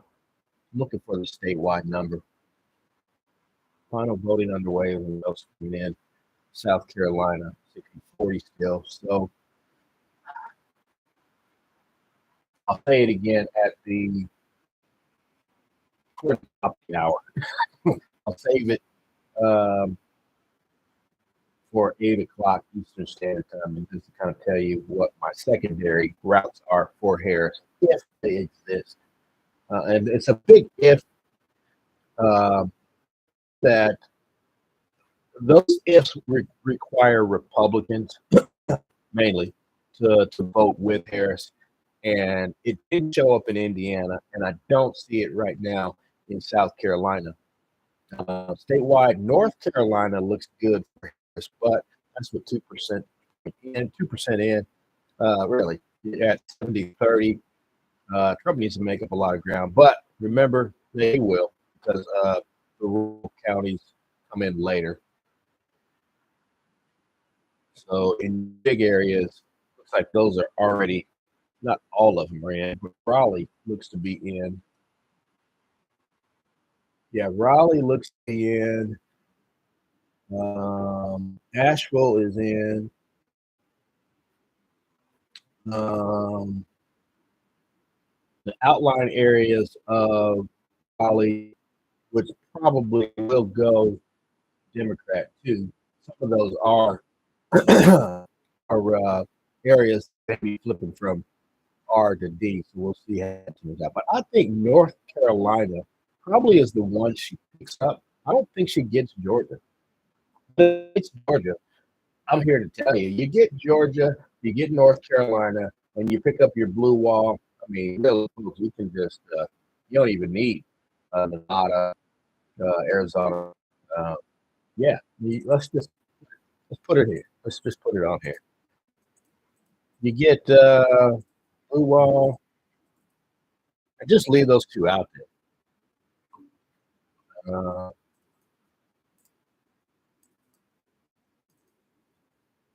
right, so you're at 302 to 1, or sorry, yeah, 302 to 219. So if you get Georgia and you get North Carolina, come bar the door. I mean, everybody, we can all go to bed. We can all go to bed and be in bed really about 11 o'clock tonight, if that happens. So, because that would be the race. But right now, I just don't see that setting up. I don't see it setting up, but it's still early. I mean, look, we are polls closed in Indiana an hour and 30 minutes ago. They just closed in Georgia 30 minutes ago. So you're kind of getting more in the way of returns, but this is going to set up the way it normally does, right? We know that when it comes to Florida should be red, South Carolina will be red, Virginia will be blue. You got New Hampshire, Vermont, Maine, Maine the second, probably be red. Uh, uh, Delaware, all the East Coast, that is going to be blue. We do know that. I mean, there's, I think Massachusetts is pretty close. However, not close enough for Trump. So all of that will be blue. So it's going to set up like the usual suspects. You're going to see this, and then we're just waiting for, I guess you can call it the magic, whether or not um, what you see in Iowa, if it shows up, if Iowa shows up, it's going to be interesting that it's only one state where that phenomenon exists, right? It sure as hell doesn't exist in Indiana nor in South Carolina. So I, I mean, Ann Seltzer has a great reputation in the polling world, but you know, going to be, I mean, not really, look, in the big picture, when it comes to polling and prognosticators who sit around and look at, you only have a limited number of facts that you're playing with, and everything else is a good solid hunch, right? So I don't ever anticipate any of these polling to be correct because I don't think everyone really truly understands all of the facts right on the ground. And you get into what I call true believerism. You get to believing that you see things that aren't really there, right? So that's polling in a nutshell, and that's prognosticating. politics in a nutshell. You got a limited number of facts, and then you're just trying to interpret those facts. And I don't care if it's Rasmussen, Zogby, if it's the New York Ipsos, New York Times. Look, you're always getting someone's opinion. Okay, so you're not really getting bona fide facts. There are some facts sprinkled in with opinion. So I don't ever anticipate that they're ever going to get it 100% right. But I do think that the people who do well, like Ann Seltzer, there's something to be said when she talks about independent women breaking for Harris. The question is going to be, is it offset by Republican men voting for Trump? And that's what we'll ultimately end up seeing. But it's not yet there yet. So let's see. Trump, see, final vote underway, popular vote. We're just looking. Trump has electoral votes to Harris's 3 because she got Vermont, right? So it's early. New York will come in her favor. It's probably not too long from coming out. Or your person, New Hampshire, they're all there. I mean, like I said, the usual suspects will be blue. So Rhode Island, Connecticut, New Jersey, Delaware, Maryland, the D.C. area. Uh, so Massachusetts, they should all be blue. So it'll start evening itself out. But again, pick up Georgia and South Carolina, pick up Georgia and North Carolina early in the night and get the blue wall. See, you know what? Still, I said it earlier, and I'm wrong. You can't go to bed early because Pennsylvania, Michigan, and Wisconsin are going to be late. It's going to be late. But if you get Georgia and North Carolina, you probably feeling pretty good about Pennsylvania, Michigan, and then you really don't need Nevada, Arizona. But I think you'll get Arizona. I'm not too sure about Nevada. I think Nevada could be a state where you have an overwhelming number of third party support. Okay, and if that's the case, I mean, look, that's your vote count. That's your electoral count. 313 to 219. That's the way to turn. I mean, I'm not calling it that. I'm just saying if you get Georgia and North Carolina and you get the blue wall, this is what you're looking at. Now, I personally think, I think this is probably more, yeah, do that, but I think that could be it. My gut tells me, yeah, I think that really could be it. I mean, I think you and I wouldn't be surprised. Electoral count 76, 262 Democrats. So that, and that's because I say that because you're putting a lot of stress on the blue wall.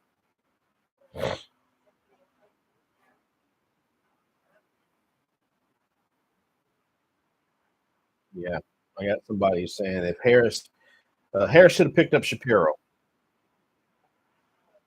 but she didn't. I don't think Walsh is a bad pick. I don't, but does he help? Does Walsh really help? I mean, you could ask the same thing about JD Vance. Does he really help? No. Really? I mean, I should know because I've been following elections for quite some time. And yeah, they probably do help. Although a star-studded performance at the right? I think he started slow, and maybe he caught fire toward the end, but you know, that really didn't help much. Somebody asked me about the House and Senate race. I think they both flip. Democrats get the House, Republicans get the Senate. Now, ask yourself this question. Ask yourself, and you want to respond, just go ahead and respond in the chat. But you get a Democrat House and a Republican Senate, and you have a Democrat Harris presidency. What do you think gets done? I won't tell you nothing. The only thing that gets done in the 4 years, you're going to have you're not going to have a budget. You're going to have a couple CRs. Well, you'll have about 3 CRs. Any type of major legislation? No. So does that mean you get a border wall? No, you don't. Or is it, you get any help on the border? No, doesn't pass. I just said that with Harris. What if Trump gets elected, right? And you got a split house. Does anything get done? Nope, he doesn't. So you're stuck in gridlock. Now, and this is what I will tell you. I know the night is young, but at the end of the day, a lot of people put a lot of pressure on the presidency. Who's the president? Who's the president of the United States? It's the bully pulpit. You gotta remember, the president doesn't have a checkbook. He doesn't get the tax revenue from the American people. It's Congress. So the most important branch in our form of government isn't the courts, isn't the executive body. Or sorry, yeah, isn't the executive body. It's the legislative body. They control the purse strings. So when you have gridlock in the House and the Senate, it's not good for the presidency. It's not good for the American people. That's the ballgame. So do things incrementally get better if Harris is in office when it comes to the economy? Because you got to remember, at the end of the day, does the presidency have anything to do with the economy? No. They're the beneficiary of a good economy or a bad economy. Ask Joe Biden, right? That's about it. So again, and everybody's high on, let's say, Elon Musk talking about cutting $2 trillion out of the U.S. Budget. Or yeah, I'm not high on that. The reason why I say that is because at the end of the day, it's going to be the privy of Congress that does that.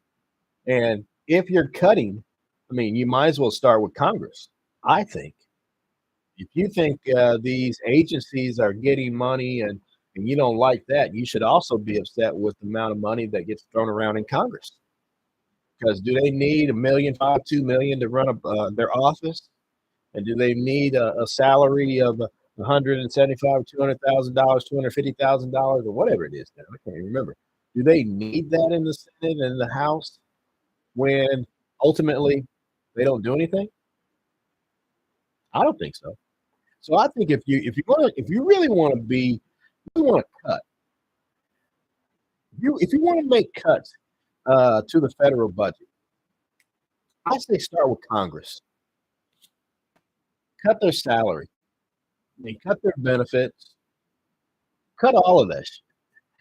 The reason why I say that is because they don't do anything.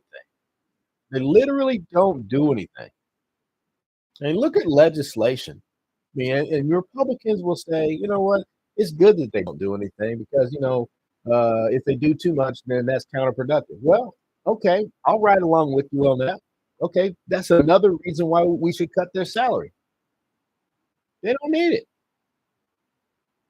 They pretty much abdicated all of their responsibility. Think about it.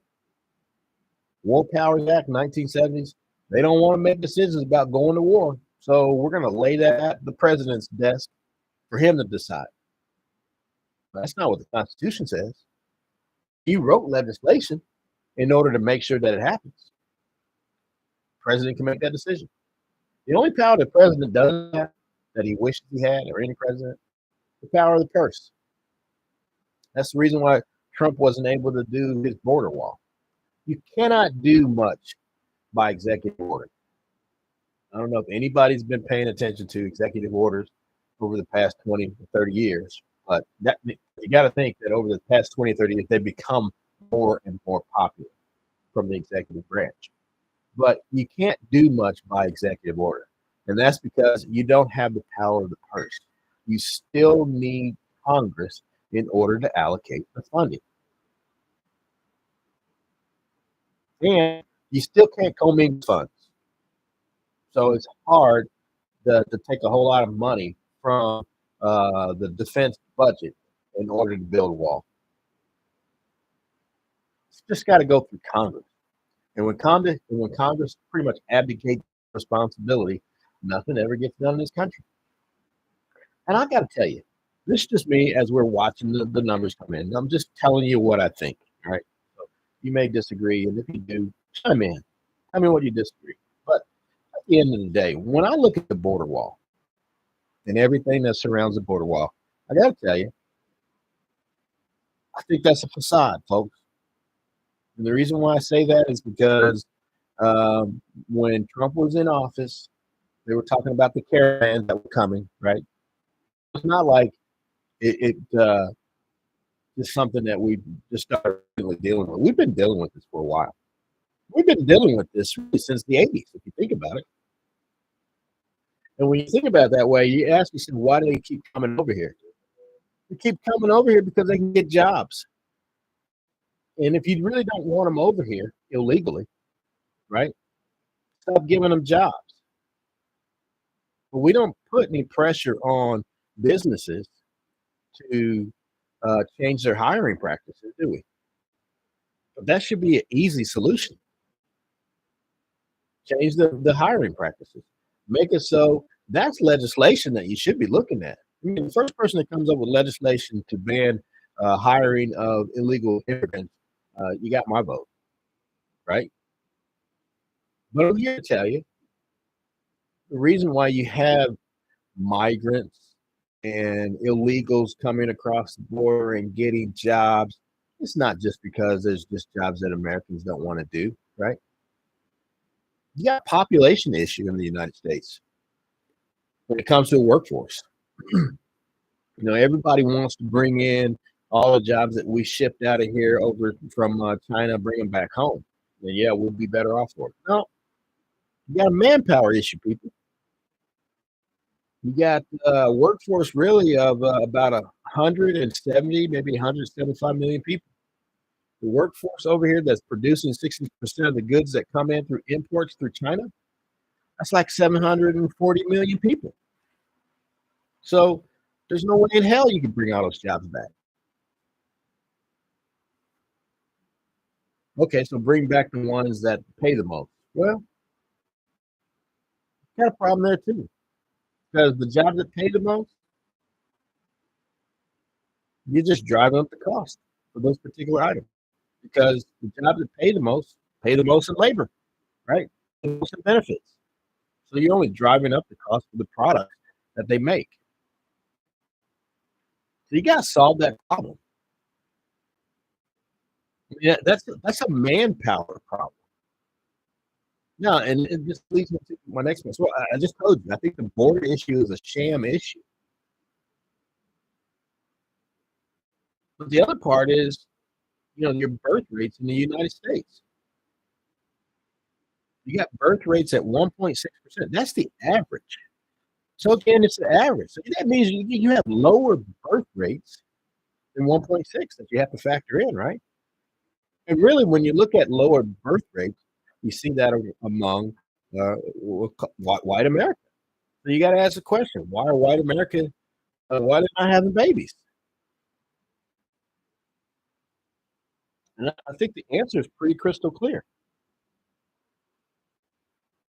costs too fucking much in this country. Kids cost money, and the people with money are the people who know that best, right? You got to think about that. So you got a manpower issue ultimately that you got to solve in this country.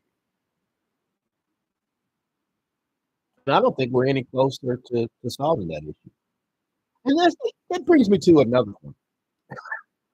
hate to get on this, but we are here about the election, and I guess part of the election is talking about some of the issues. Okay, so it costs too much to really raise kids. People with money know that better than people without, right? You see more Hispanics having babies here in the country than African Americans, Native Americans, uh, and Asians, and anybody else, right? So birth rate issue, problems with jobs. But the other issue in this country, I mean, I already talked about the issue that Congress doesn't work. But the other issue in this country, the biggest issue in this country, is that I'm not quite certain that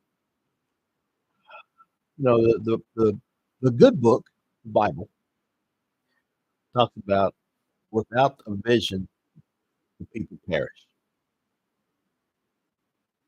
And I don't think that we really have a vision for what it is that we want to do in this country. What is this country about? I mean, and I think that ultimately is another big issue that we need to solve. What's the overall vision? What do we want to do in this country? What's this country about when it comes to our standing in the rest of the world? I mean, because I don't know if we want to be the world's policeman. Obviously, we don't, right? I'm not certain that we want to be, as much as I would like to say that we would want to be charitable. I think that our charity only goes so far. I said this before. And I got some flack from some of my friends, but you know what? If I got military bases strode all over the world, and they want me there, I want a piece of the action. Where I'm going, there's a cost to running um, a military. 700 different bases all over the world. That costs money.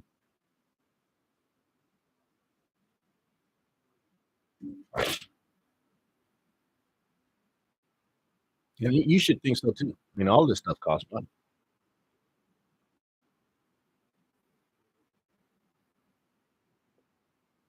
Let's see here.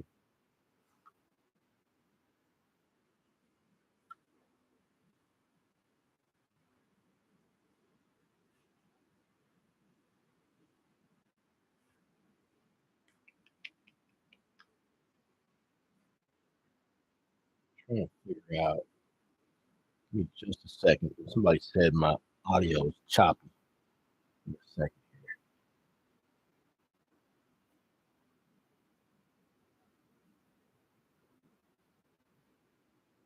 I may be right back.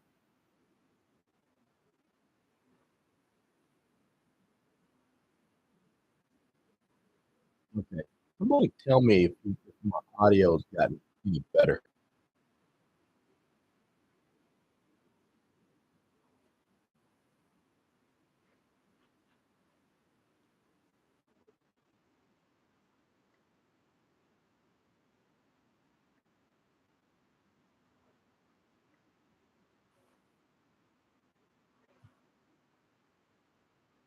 I think I'm probably getting some background feedback too. I can,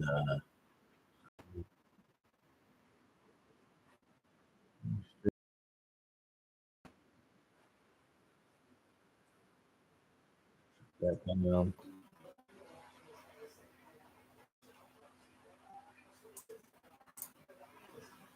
Okay. Hopefully a little bit of the choppiness. I had some other things running in the background, but probably need to shut those down. Anyway, where are we, folks? We are coming up on the 8 o'clock hour. We are at the 8 o'clock hour.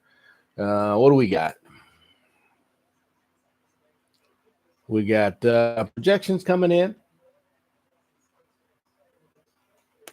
Pennsylvania projections. Obviously, too early to call.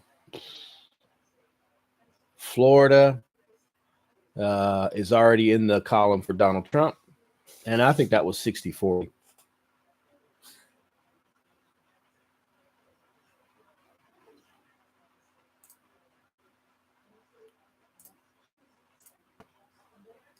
So, okay. All right. So it's the top of the hour. Let's go through the obvious, right?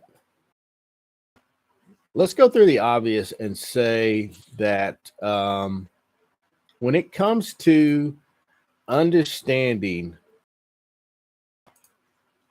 the process, remember that probably has and what they're reporting, she has really one pathway to victory.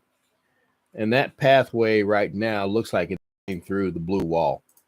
So you have Pennsylvania, Michigan, and Wisconsin. If she can win Pennsylvania, Michigan, and Wisconsin and hold on everything else, in other words, if the 2020 electoral map holds, then she gets to 270 and it's a ball game. End of story. She wins the election. Now, the question on the table is you only have that one option. If that's your only option, you're putting all your eggs in that basket. And if that doesn't pull through, then that just, that paves the way for Donald Trump.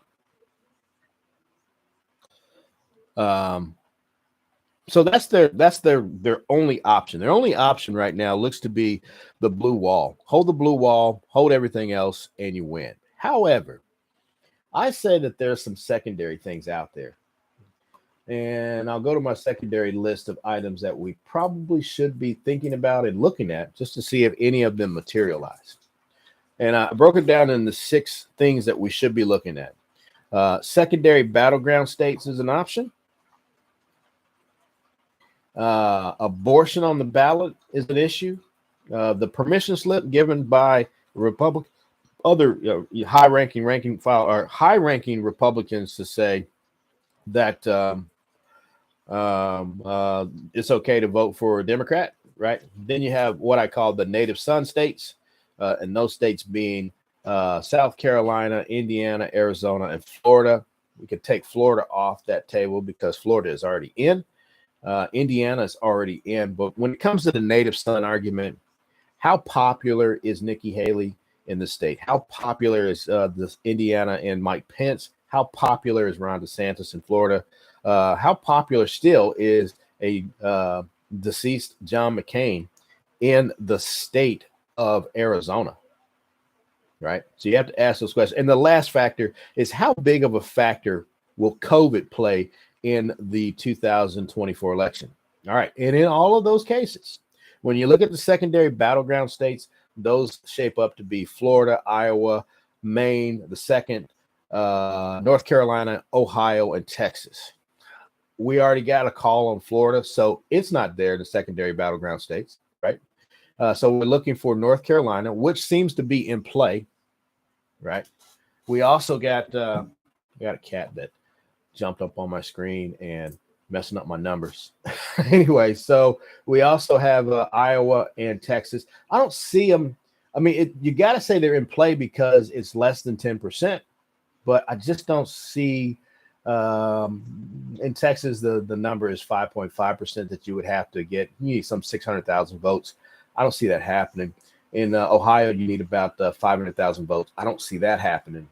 In North Carolina, you need about 50,000 or 70,000 votes. I can see that happening. Maine, the second, you only need like 25,000 votes. I could see that happening in Maine.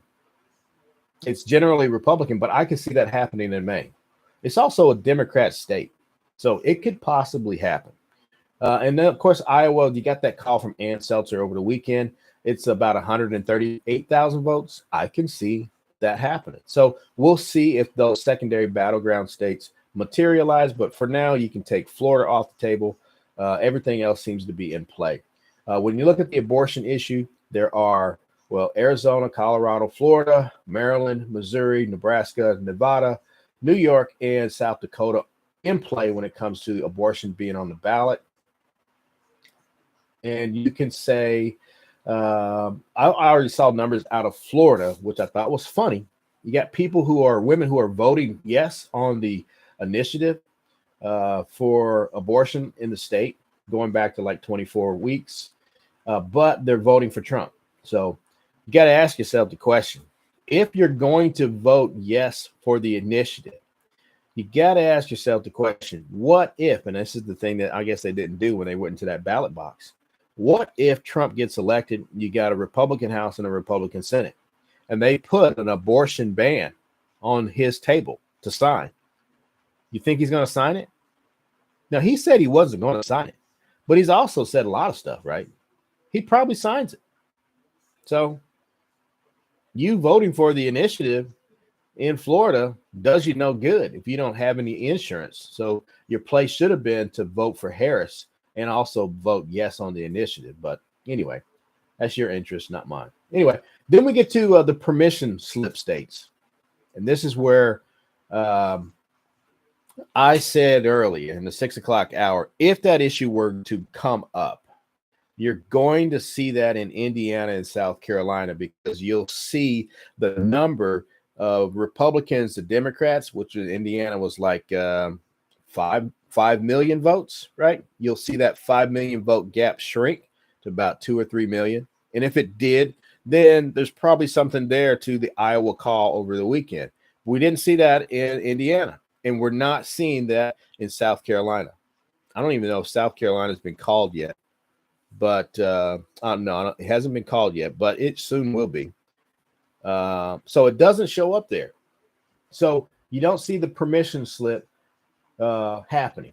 Then you get your native sons. I already told you with regard to South Carolina, Indiana, Arizona, and Florida.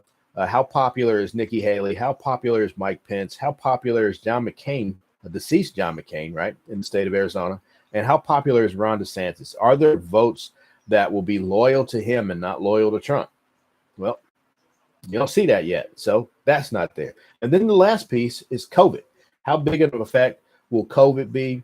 The numbers for COVID really 0.9% player in this in the election. So really, it could show up in the battleground states. It could show up in Pennsylvania. If the vote count in Pennsylvania is 50,000 votes, and you lose, let's say you lose 1,000 because of Republican COVID deaths, right? Could be an issue. Michigan, the count will probably be about 20,000 votes. Again, lose 1,000 because of COVID, could be an issue. In Wisconsin, it's probably going to be like 15 to 20,000 votes. Again, lose 1,000 could be an issue. Could be another reason for a loss in the blue wall area for Republicans. So we'll see how it sets up. Those are my subcategories. And right now, I don't see any of these subcategories happening. They're not happening. So that says that Harris's only pathway to victory is going to be through the blue wall. And if it's only through the blue wall, I just think that she has some issues. So what we got? Georgia.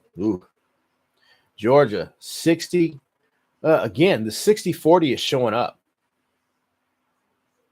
Virginia, she's doing well in Virginia. I think she'll carry Virginia. I need to get a full read on Georgia. Statewide, yeah, 56-43. You don't have Atlanta isn't in yet.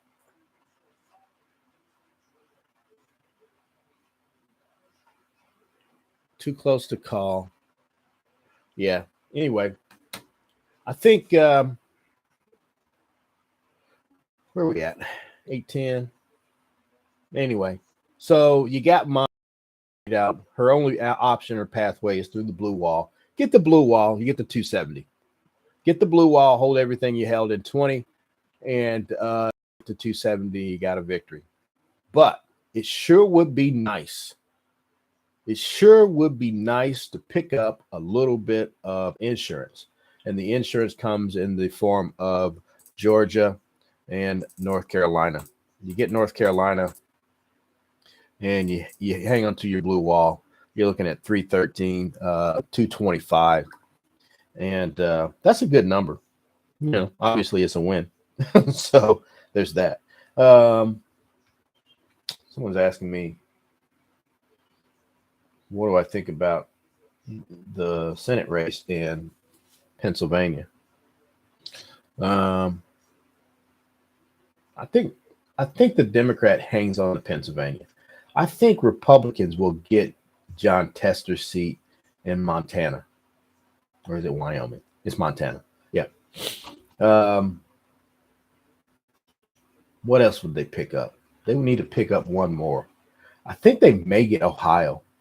Sherrod Brown may be in trouble. Yeah. But I think Democrats end up getting the House because they'll get more seats out of New York. So they'll be able to close that, 220, 213. They'll be able to close that gap. But it's going to be close. I mean, I still see a Democrat victory in the House, but probably by no more than maybe 5 or 6 seats. It's going to be close. But I will say that's the reason why census votes are important. And Democrats haven't been paying any attention to the census. You are letting Republicans win in these crucial years where you need control of those maps. And when you don't have control of these maps, guess what? They're only going to write them in order to favor Republicans, right? They wouldn't put a map in place in order to favor the other side. So you've missed out really since 2000. You've missed the cut in 2000, you missed it in 2010, and you missed it in 2020. So you got 30 years worth of map rebuilding that you would need to do. And you haven't been paying attention to that. So Democrats need to wake up because, you get any further behind and it won't really matter. They'll have control. They already have control of a majority. Republicans already have control of a majority of state houses. I think it's like 26, 27, right? You're only going to strengthen their hand by not paying attention to census counts during those crucial 10-year periods. I don't know what you're doing. You can't put all your eggs in the basket of winning the presidency. It's a yeoman, all hands on deck effort. And really, for the past 30 years, I don't think that, obviously, Democrats haven't shown up. So, do better. Anyway, where are we? Oakland, Michigan. This is just a county. Georgia, too close to call. Missouri is in for Trump. 27 votes for Harris, 99 for Trump in the electoral count. That's going to flip around here within the hour because everything on the East Coast will have come in by then, with the exception of Pennsylvania. So, New Jersey, 14. She gets that. So anyway, it will be a little bit closer. However, I'm still at this point, I'm looking for my secondaries. I'm looking for my secondary battlegrounds to pay dividends. And right now, I think the only pathway is to get Maine 2. We'll see that within the hour. And we'll see Iowa light up here in about 45 minutes. It'll be closed in 45 minutes. So you'll get some numbers out of Iowa soon. And my other secondary battleground, North Carolina, I think there's a projection. What we got? North Carolina, the governor's race is going to Josh Stein. That's promising for Harris. But North Carolina is also kind of schizophrenic. Remember, you had a Democrat. They still may vote for Trump. I mean, I think the only other time that they voted for a Democrat was 2008 when they voted for Obama or won the state. So anyway, my secondary battleground state, Florida, we can take off that list. So I'm going to make that red. We can take, I I think I'm going to take Iowa off this list. No, I'm not. I'm going to take Ohio off the list. I don't see him getting Ohio. I see Trump getting Ohio, I should say. And I see Trump keeping Texas too. If you keep Florida, I think you keep Ohio and you keep Texas. Statewide, Michigan, only 2% in, but 71-26 Harris.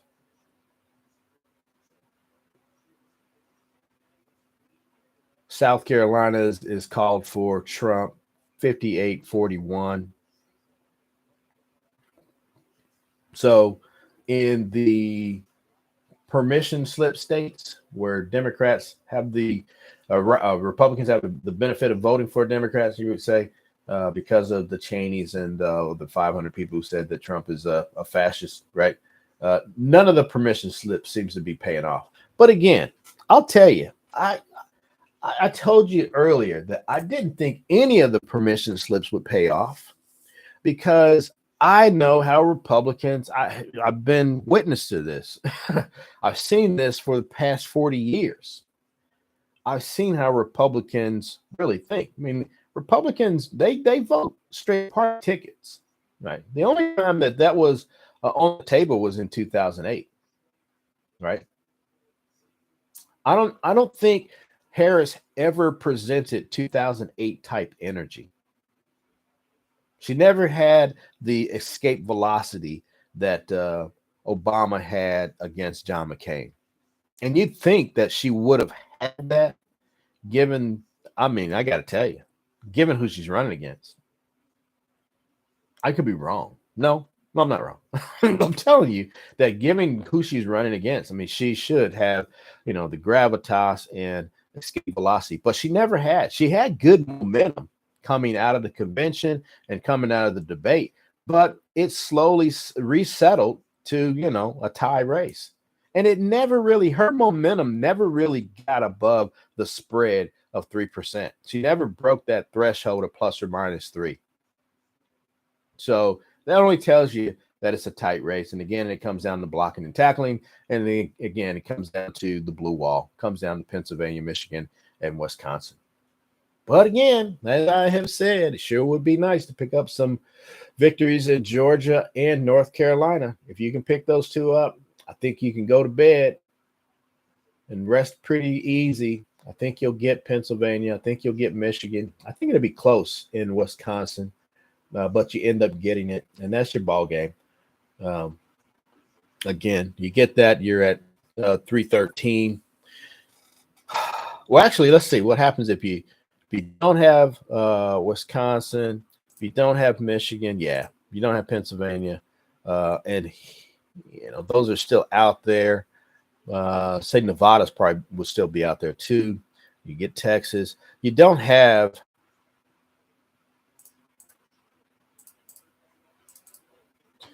you got 269, 225 with those three. Can you go to sleep? Can you go to bed, rest easy?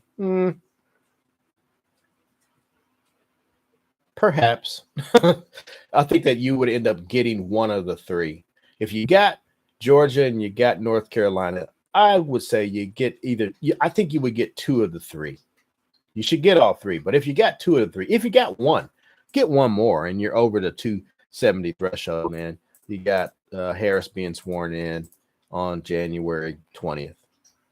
So we'll see how that shakes out. Anyway, look, folks.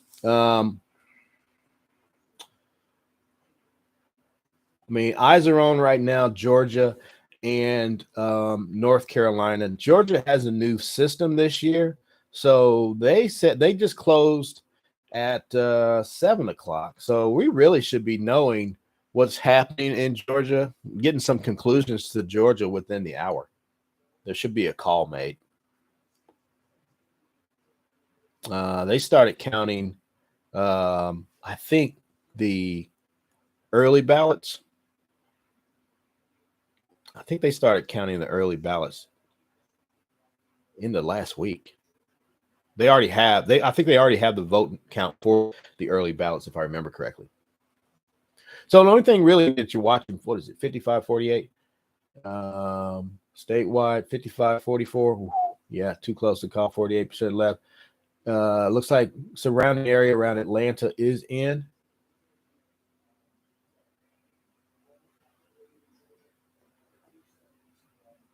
Still too early to call.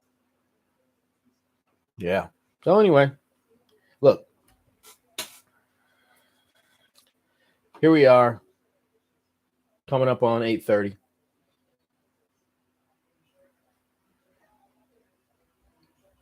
I mean, this is going to be a long night. It's setting up to be a long night.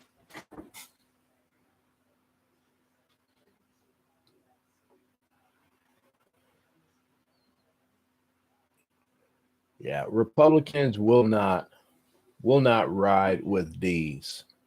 But it's funny, Democrats will ride with Republicans. I see that all the time. And if you grew up in the state of Indiana, where you saw Democrats during the 90s that, they called them DLC, Democrat Leadership Convention. They sounded like Republicans all day long. So Democrats will ride with Republicans, but Republicans not going to ride with Democrats. So just don't see it. Massachusetts is in. Looks like the Senate is 31-42. Republicans leading there. Trump looking good in Mississippi. Who's going to get that anyway? There's no surprises out here so far.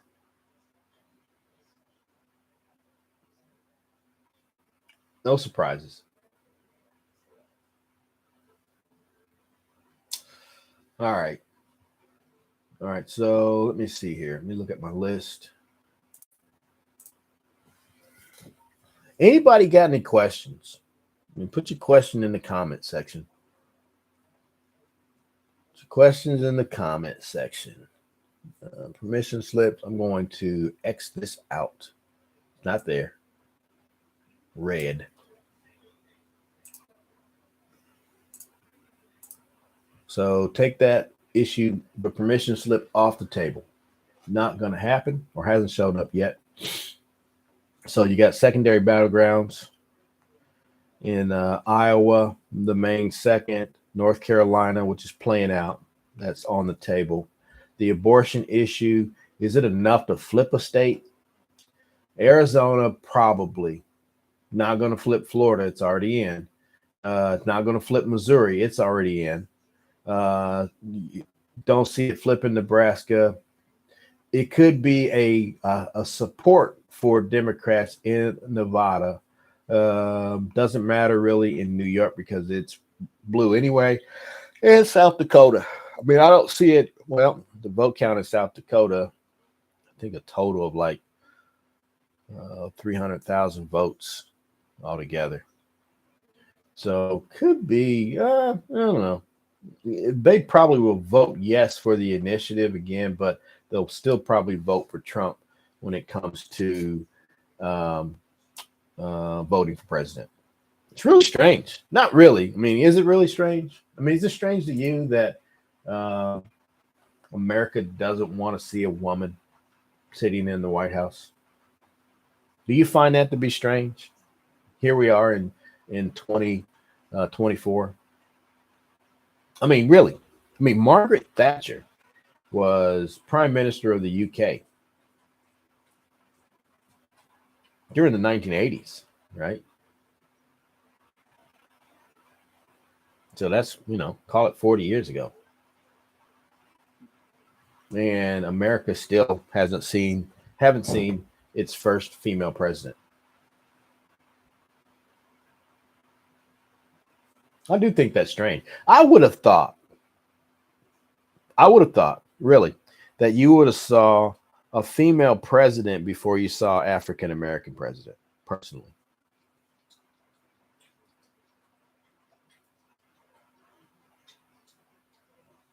But doesn't exist. So I think you're still gonna be in waiting. Because if she doesn't get the blue wall, I mean, I think it's a female presidency in waiting. And You'll have to, if you're Democrats and independents, you'll probably have to suffer through the next 4 years with Trump. And you've seen this show before. If that were to materialize, I will tell you, you've seen this show before, so you know what to expect. All right, so there will be chaos, and the blame game will continue. And I gotta tell you, man, that stuff really gets a little old for me, because anything bad that happens, Trump's going to lay that at the foot or feet of Democrats. But I'm here to tell you, look at it logically. All right, Trump wins in 2016, gets elected in office 2017 through 2020. 21, January 2021, right? During that period, the first 2 years of his administration ran relatively pretty easy, right? But you got to remember, that was balanced against 74 months of growth that took place under the previous administration. So I know there are Republicans that don't want to give Democrats credit, but you got to say the economy that Obama left for Trump wasn't that bad. And you could say it got a little bit better during the Trump years. But you also have to say to yourself, think about it. With the tax cuts, were there any spending cuts? No. So what did you do? You ran deficits. Right? And then you go into this trade war, right? Where you are going to slap tariffs on goods. 60% of the goods that come to the United States coming through China, right? Now, I remember these things. I don't know where you guys are, but if you were watching, let's say, CNBC, before the tariffs hit, right? They were running the clock, showing a countdown to the tariffs, and they were looking at these ships that were out in international waters, and they were crossing the date line. And if they were crossing the date line before the clock ran out, then they would pay a lower cost when it came to the tariff load duties, right? But if they were behind the international date line, they were going to pay a higher price. And they were having conversations, CNBC, they were having conversations with CEOs, and they were asking the CEOs what will happen to the American people's pocketbooks when these tariffs hit, and were businesses going to pass off these tariffs? And it was initially said by the consensus was by your Chamber of Commerce, National Chamber of Commerce, that they were not going to pass off these tariffs to the American people. So that should tell you that obviously the Chinese weren't paying billions and billions in tariffs, right? Those American corporations that were making these writing these checks, right? Paying these duties and tariffs. When would they start passing it off? That was the question. And a lot of the people, the CNBC talking heads and the people that they had on, they were in full faith and credit. This is 2018, okay? They were saying to themselves that they were going to wait and see how the trade war materialized. And in 2020, you did get, a trade deal that was signed. I can't remember. They called it. They had the phase one deal. It was a phase one deal, and it showed, these robust numbers that were China was going to buy X number trillions of more in soybeans and all the rest of this stuff that was in there, right? And that's what the business community was waiting. But none of that stuff ever materialized. Never materialized that China bought anything other than what they had scheduled already that they were going to purchase. Now, in the meantime, 2018, 2020, you got Congress again, really spending money. They gave farmers in the Midwest like $87 billion to offset what they lost during the trade deal. Well, how do you pay for that? It's not budgeted. So you're putting that on, the American credit card. That shows up in deficits for the year and debt eventually that we end up carrying because there's no money to pay for it. Now, also, if you look at the tax cuts, they weren't paid for. There weren't any cuts, right? It had an issue. It drove down revenues. I don't know where a lot of these people are when you look at this and you say that things were so great, because all of these things that were happening during the Trump administration, you have to say to yourself, they eventually will show up somewhere down the line. And just so happened, it showed up. If Trump had won, right, in 2020, it would have showed up in his second term. So not only would he have had the hangover from COVID, but he would have been dealing with inflationary pressures. And of course, you say that was $4 trillion worth of COVID dollars that he signed check. Remember, he signed his name on the checks, on the Treasury checks, and gave that to the American people and, unlocked the PPP, right, loans and the rest of it, which turned into grants, right? All of that, that's not paid for. So that shows up. Now, Biden, when he gets in office, I'm not going to say he made it better, but I will say that when they decided that they were going to put $3 trillion on the American credit card, right? They did it in, could I say it's a more constructive way? Well, they did it with infrastructure. They tied it to infrastructure in several different ways. But eventually, that too wasn't paid for. There weren't any cuts that we were making in federal spending or anything else. So it wasn't paid for. So I'm here to tell you, look, the number made its way to 9%. Inflation did. But if Trump were in office, inflation would have been at least 6, maybe 7%. No doubt. That's just being reasonable because we were still spending money. We were spending money. And, again, I don't know this Republican Party anymore. I don't know them because they're not for supply side economics, right? They're not for, cutting taxes and cutting spending. I mean, can you really say that they're for family values?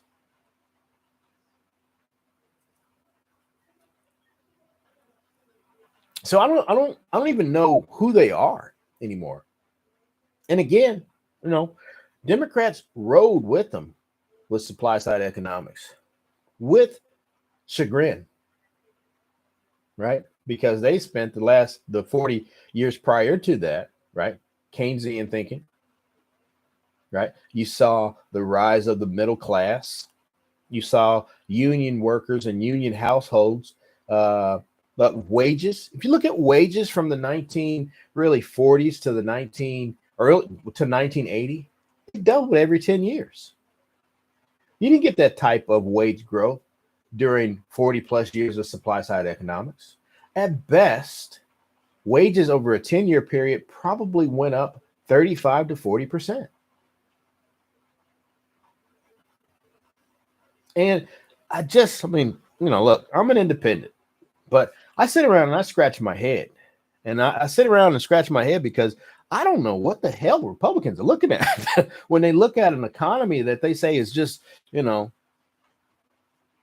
isn't functioning, isn't working. I see GDP growth that says, yeah, it's working. Now, but I can still say that, sure, prices are higher. Inflation was at 9%. It's down now to like 2%. However, you look at this and you just say to yourself, it's not like this stuff wasn't telegraphed.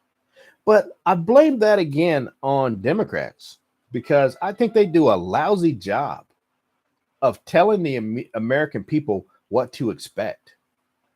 Because this was an easy one to call. When you look at Republicans just spending money from really 2017 to 2020. That comes due. And you don't want to pay higher rates of interest, right? But that was going to come due.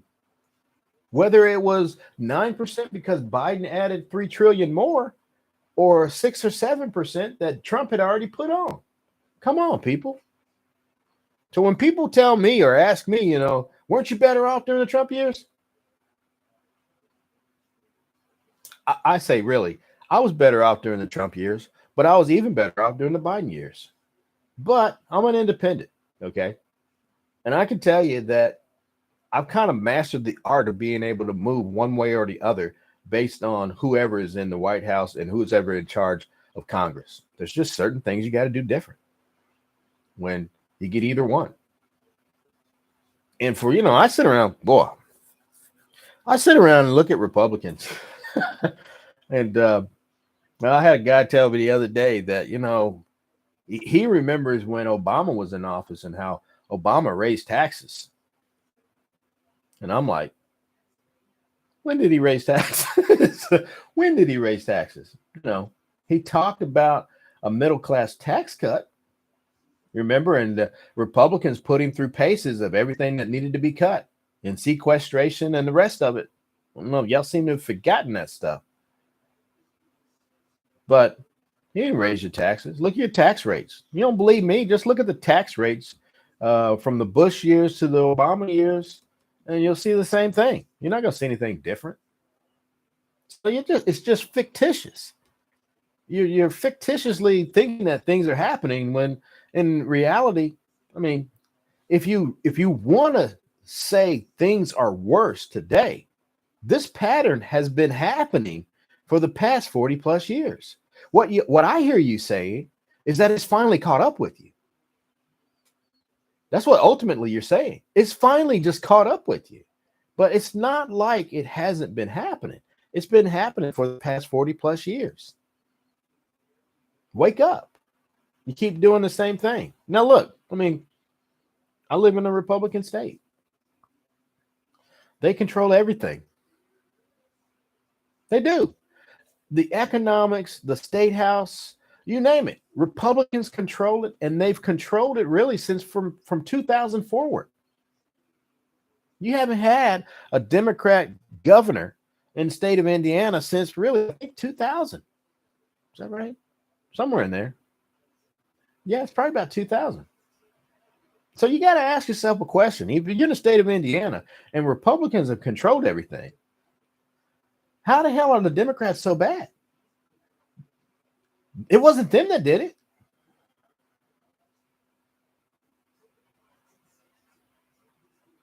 Anyway, I don't know. Look, my job is to be reasonable and to be rational about all of these things. And I can sit around and point fingers all night because I can tell you things that Democrats, Democrats are just, I'm exhausted sometimes just seeing how they deal with issues. On the other side, I look at everything that Republicans control, and when reality they're the culprits. If you look at them, they're the reason why things are so bad, from supply side economics down. And yet, people just keep drinking the Kool-Aid.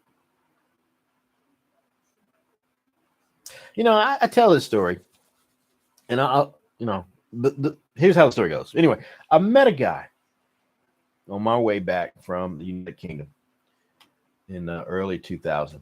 He's the guy that told me I needed to get into the insurance business. And we were talking about, if I got into the business, I told him who I wanted to work with. And he's like, before you even tell me who you want to work with, let me tell you who you should work with. He said, only waste your time. That's what he said. Only waste your time with people who have money. And I looked at him and just was like, what do you mean?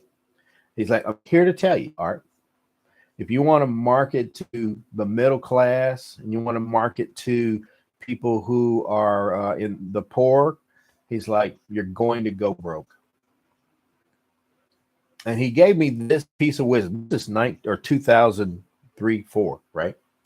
He said, I'll tell you, 20 years from now, people who make $100,000 a year are struggle paying for health insurance. And I'm like, why? He's like, because they won't be able to afford it. He said, when you're getting wages increased of 4% a year and you have inflation around 2% a year, he said that ratio eventually catches up with you.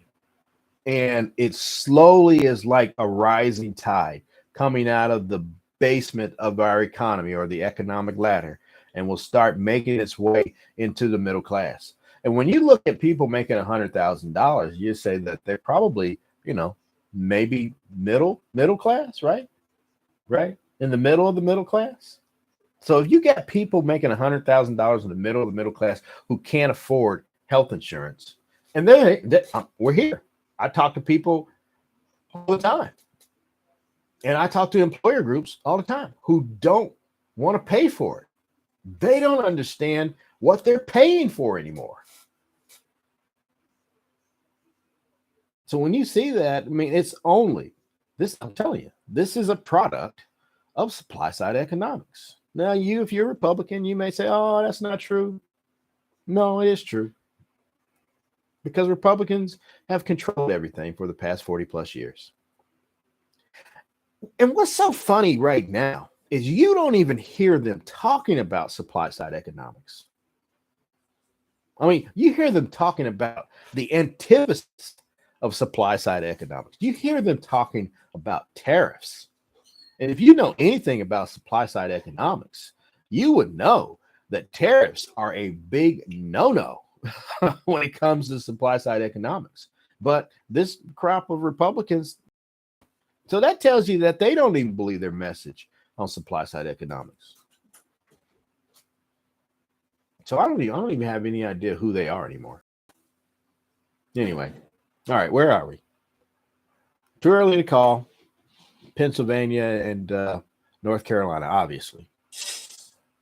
Georgia statewide, looks like Trump is holding 55%.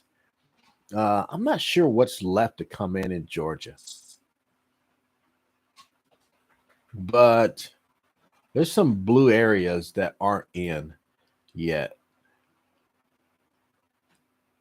So, I mean, does it tighten up? I don't know. I don't think you get Georgia. If you're a Democrat, you don't get Georgia. I mean, you're still relying on the blue wall. Then it turns into you need North Carolina. North Carolina becomes your only other piece of insurance. You don't get North Carolina, it's just the blue wall.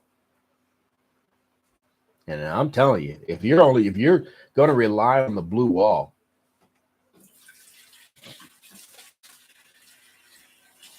you're going to be there's probably a lot of people who won't know this reference. You're going to be Ernie Zampese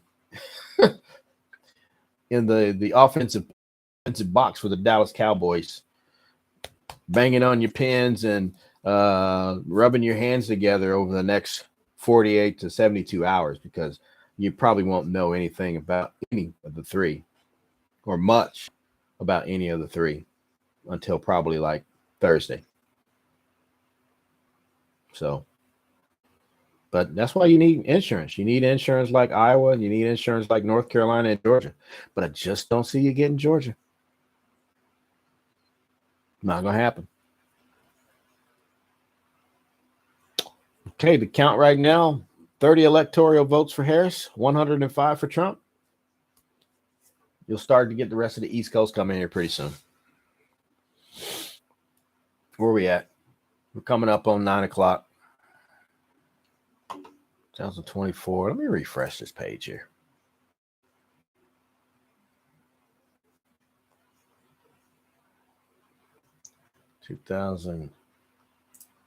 Electoral. What we got here? Florida, 2024 votes.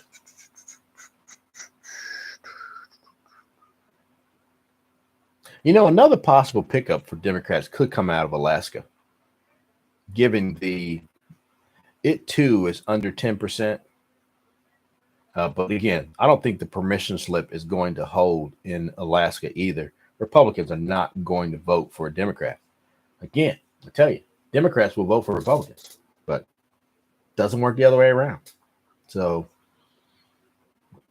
anyway, all right, back to my soapbox. And let me give you just a rundown. We're coming up on 9 o'clock. I might as well just tell you. I mean, the only pathway to victory that you see right now for Harris is through the blue wall. She needs to pick up Pennsylvania. She needs to pick up Michigan. She needs to pick up Wisconsin. If she picks up those three and holds everything that Republicans or Democrats had in 2020, she gets to 270, 275.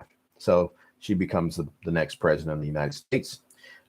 If she loses any of the blue wall, I mean, if you lose, let's say, if you lose Wisconsin and you keep Nevada, obviously you don't have 270. Wait a minute. Yeah, you do. You got 275. So you would have to lose. Yeah, you would have to lose. Wow, what am I seeing here? What are we doing here? Pennsylvania's not in. Let's say you get Pennsylvania, Republicans get Michigan, and they get Wisconsin, and you hang on to Arizona and Nevada. You still got 294. Oh, wait a minute. I got you with Georgia. Let me give that to Republicans. And let me give North Carolina to Republicans. Yeah, okay, that looks better. So if you can afford to lose Wisconsin and get Michigan and Pennsylvania, hang on to Nevada and get Arizona, and you get 277. So you got a pathway there. But if you don't get Nevada, oh, wow. Even if you don't get Nevada, you're still at 271. You still got a pathway. So really, it's through the blue wall. But you do got some offshoots from that you can get other routes into the White House. But I'd rather you pick up North Carolina. Pick up North Carolina, pick up Pennsylvania, Michigan, and Wisconsin, and 297, even if you don't get Nevada. Nevada's going to be close. It's going to be extremely close.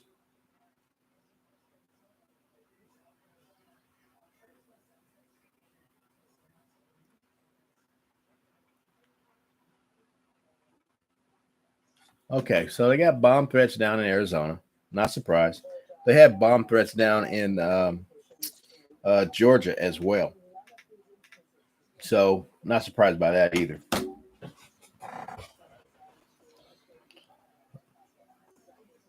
Let's see here. Let's see here.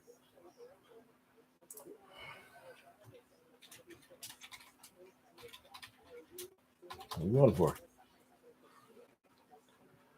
Who are you voting for? What's your call tonight? If you had to call it tonight, what would the call be? Would it be Harris, and what's the number? Who do you want? Pennsylvania's still out. Going to be out. Play around with it.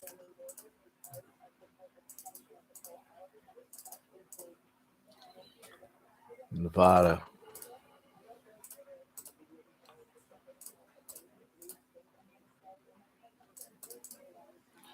Georgia. Yeah, what do we got? We don't have much left for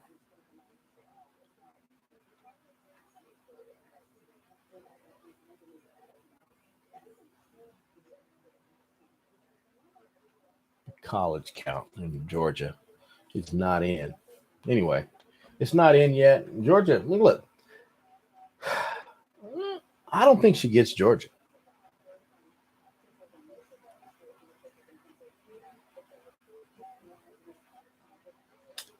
And they got long lines at these colleges, which you got to think, they could have planned this a little better. Could have more polling locations on these college campuses, but I guess they didn't think about that. I don't know. I don't know why you wouldn't have thought about that. I mean, if you're a Democrat in Pennsylvania, I would imagine that you would want to have a litany number of polling locations on a college campus. Make it easy for them to vote. I mean, this kind of reminds me of 2000. You got people waiting until 9 and 10 o'clock and arguing with the courts in the states in order to keep ballot locations open and the rest. I think at some point, even college with the college kids, at some point, you know what? If you've been waiting 2 or 3 hours to vote and it's your first time voting, I think you're likely to go home. So you don't, you gotta do better. I don't know. Anyway, all right. So it's the top of the hour. Well, not yet. So I'll give you my readout on my secondaries again. It's important that you know them. However, I don't see any of them materializing as of yet, but you never know. I mean, numbers are starting to roll in and they'll come in. Dozen more states closing.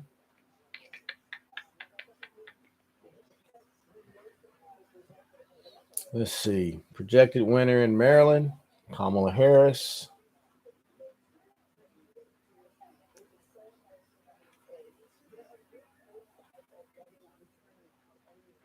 And I got to tell you, I do not understand the Republican ground game. It seems like the Republican ground game is Fox News because I mean it's not like Elon Musk and his turnout machine is all over the country, right? It's only in Pennsylvania, from what I can tell. I mean that's where they're doing the $1 million giveaway. Which if you would ask yourself, if you were to ask yourself, I don't know if you ask yourself this or not, but you got to ask yourself why Musk only decided to do it in Pennsylvania. I mean, telling me that you couldn't give money away in Wisconsin and in Michigan. I mean, why are you only doing this in Pennsylvania? Well, I understand why you're only doing it in Pennsylvania, but it seems to be somewhat, how do I say this, disingenuous? No, I mean, not all Republicans get a bite of that apple. Just only a select group of people in Pennsylvania. I don't know. Interesting stuff, but what do I know? Let's see. Missouri is in for Trump. New Hampshire is 23% in for electoral votes. It's probably going to be, no doubt, Harris. So New Jersey is pretty much a done deal. It'll be Harris.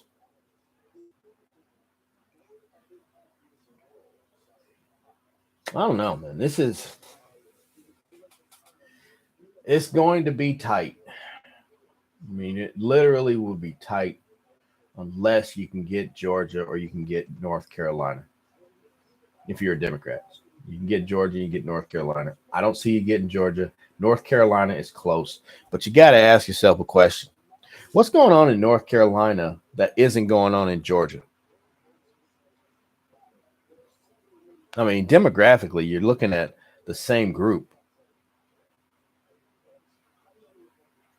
So polls closing in key states in Michigan, Arizona, and Wisconsin soon. What time is it? Is it almost 9 o'clock? Almost.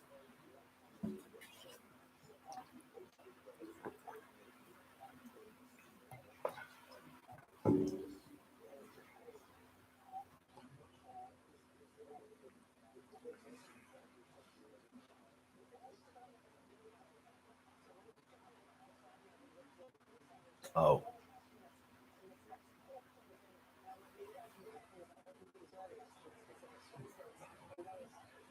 15%, 66-33. Electoral votes in Pennsylvania. Harris lead. What's going to be the count in Pennsylvania? 20. Let's see here. 60. What do we got? Nope. Stay over there, buddy. I know you're going to try to come through here. Coming anyway, aren't you?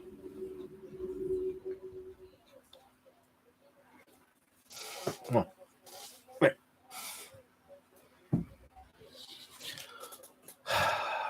Let's see here. Pennsylvania. Shit. You got less than a million votes out of a state that's going to give you 6 million, 6 to 7 million. Got a long way to go. Long way to go.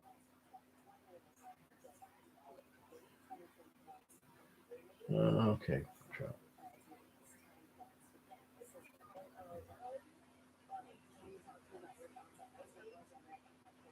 Go Trump. Their property taxes.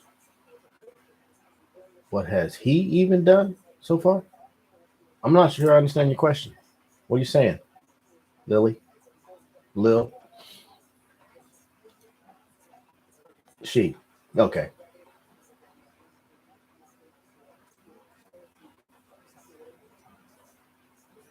Oh, well, I mean, what has she done so far? You know, you tell me. You tell me. I mean, you know, you can say that she put together a good campaign coming from July moving forward. But, you know, other than that, you tell me. I mean, vice presidents really don't do anything. People say, oh, yeah, they sat around in the Oval Office. Yeah, but they don't make any decisions. It's the president that makes that decision. So, yeah, I mean, I don't know. Look, like I say, I'm independent. I'll be able to survive one way or the other, regardless of who wins. That's how I feel. But I've seen the Trump show before, and I got to tell you, I wasn't a fan. Liv, I just wasn't. I wasn't a fan because I just wasn't a fan of the chaos. So, yeah, I would vote when I did. I voted to change. I took Harris over Trump. But, you know, I'm in the state of Indiana, so I knew that wasn't going anywhere anyway. There's that. So I can afford to make that call. Depending on where you are, I'm not sure if you could afford to make that call. But I just tell me what Trump. Give me the list. I mean, I obviously, you know, I'm not a supporter of Donald Trump, but give me your list of why you support Donald Trump. Just your top 5, I should say. Give me your top 5 reasons for supporting Donald Trump. And I'm not here to bash it or anything. I just want to know what they are.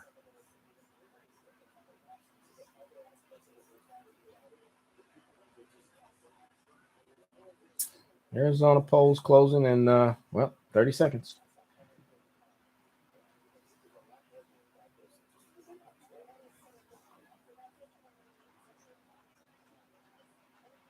Where are my Trump supporters? Where are you guys? I'm surprised I don't see any or haven't chimed in yet, other than Lil.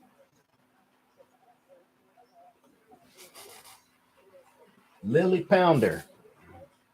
Or Pander. Pander. Yep, Pander. Let's see. Michigan, 54, 48, 54. Okay. Total count, 54, 47. Wisconsin, too early to call. Arizona is closing. Man, it's 9 o'clock, people.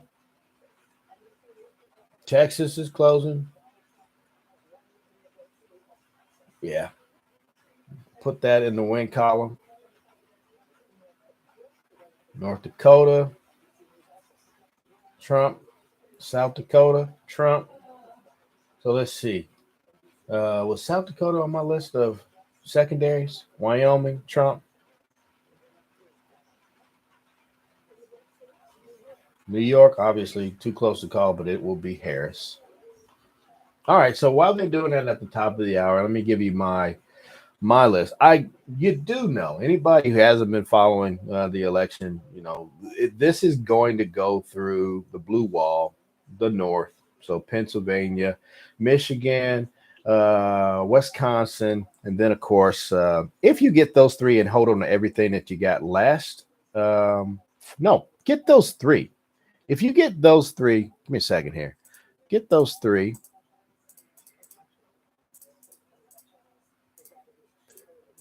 Get those three, and that gets you to 270. So, and that's before you get Arizona and or Nevada. You get your wall, that gets you to 270. Ball game over. So that's the pathway for her. If you don't get, let's say, if you don't get Wisconsin and you pick up Arizona, you get to 271. You pick up Nevada, that's 277. So it's quite possible that if you don't get the blue wall and you pick up Arizona and Nevada, you get 277 if you don't get Michigan or Wisconsin. If you, what's wrong? He's at 134. Yes, yeah, we're okay. He didn't get Michigan.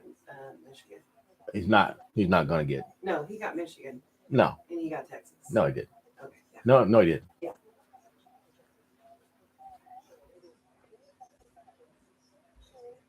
Yeah.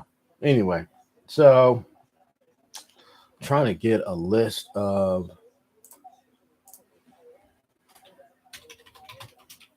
let's see if I can pull up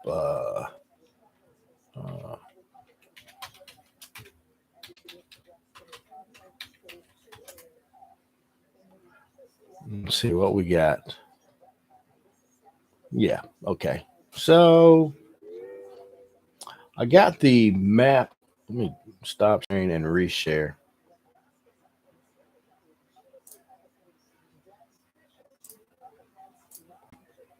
Here's our current list of Trump wins and Harris wins, right? So 99 to 120.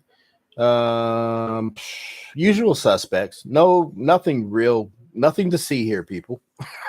Right? You knew he was going to get Florida. You know he'll get Ohio.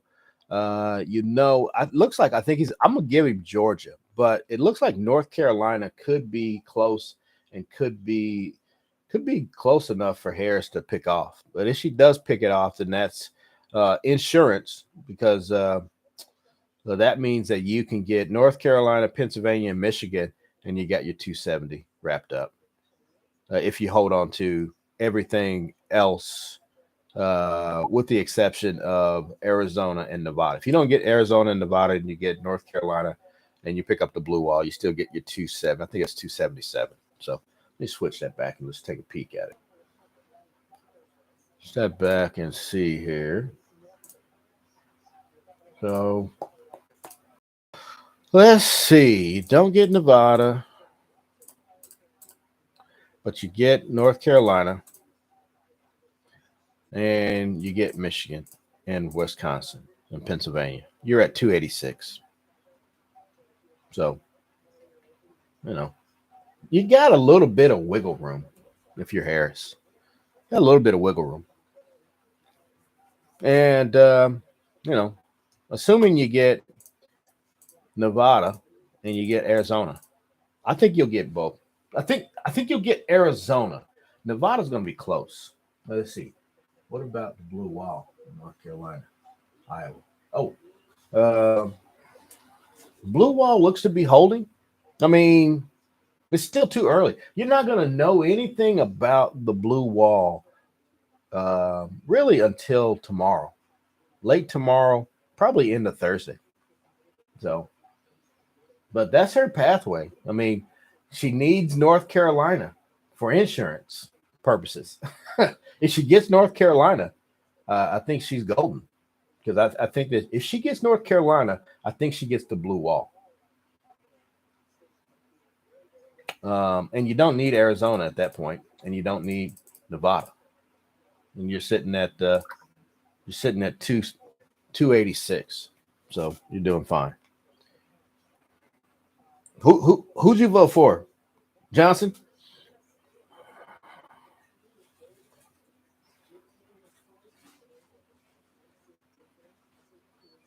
Somebody asked me if I was going to be live all night. I don't know. I'm going to bed here pretty soon. I just want to see North Carolina. If North Carolina goes or comes in for Harris, guess what I'm going to do? I'm going to bed. I'm going to bed because I think that we're still not going to know anything about Michigan, Pennsylvania, and Wisconsin. So I'll wake up in the wee hours of the morning and we'll see some, maybe like 70% in or whatever, but you won't know. So you with her. Tell me why you're with her.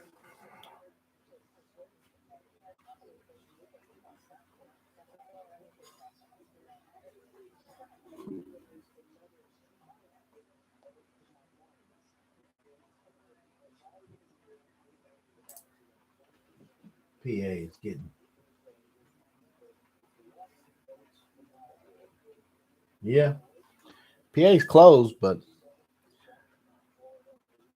I think there's going to be two counties that are going to be late coming in for Pennsylvania. Allegheny, and for the life of me, I can't remember the other one.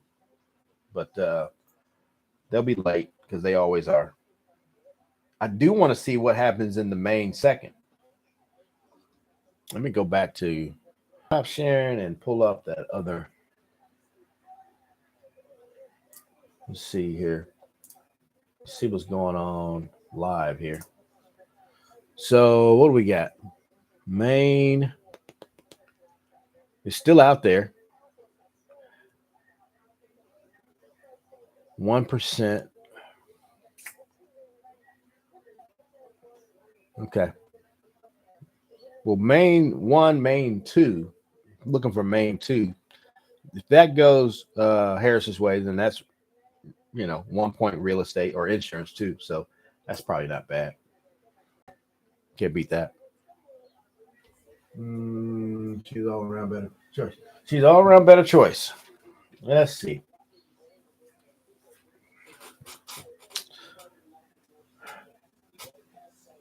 I would agree.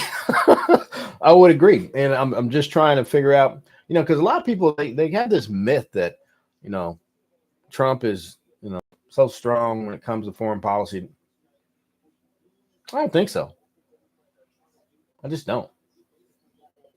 I mean, I think that's the facade that's kind of portrayed. But I think that he's an empty suit, personally. How do I see the Senate race go on the flip? Yeah, I think John Tester in Wyoming, or not Wyoming, in Montana could be in trouble. And I think Sherrod Brown in Ohio is probably in trouble. So there's your two seats that you flip. So that gives you a one seat majority. Plus, if you get the presidency, then you got the vice president tie breaking vote. So it'll flip. I think you got the House. New York will probably solidify the House control by Democrats, but it's only going to be by 3 or 4 votes. Okay.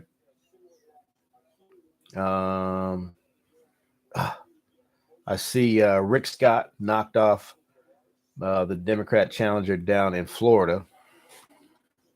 Hate to see that because I would have liked to have seen the other girl, Debbie Powell. See what the count was. Yeah, it was sizably. Yeah.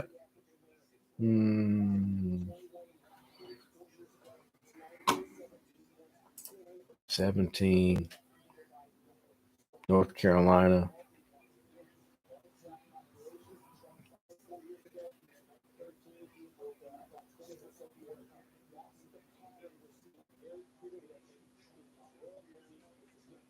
Rural counties are showing up for Trump. I think in certain cases, in certain parts of North Carolina, they look to be showing up in larger numbers than they did in 2020.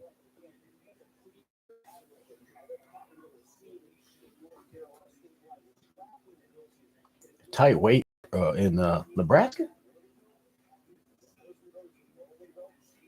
In Nebraska? Let me see what's going on in Nebraska. um,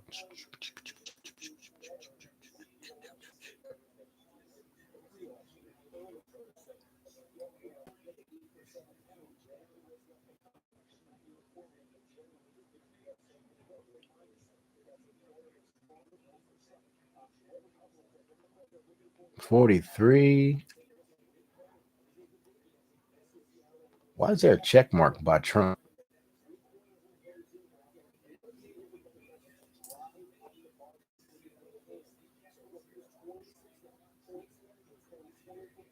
Trump wins Nebraska.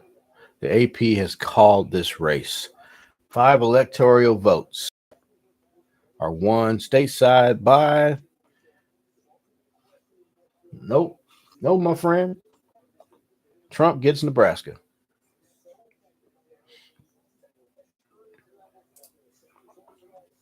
Whoops.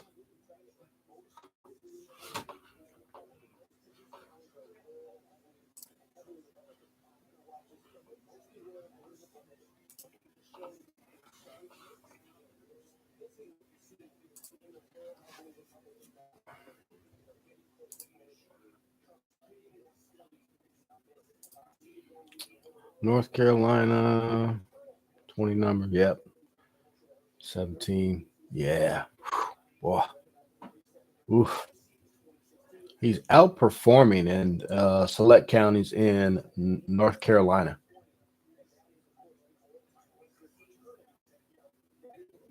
What's the statewide?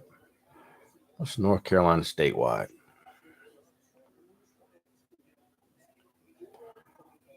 40%, 51, 47. It's close.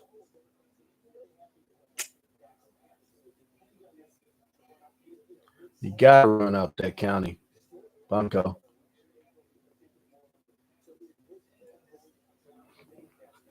So anyway, just to recap, I mean, it does look like it will be the case that she will need the blue wall in order to get to the White House. Doesn't look like she's going to get Georgia. Matter of fact, let me just go back to that other page.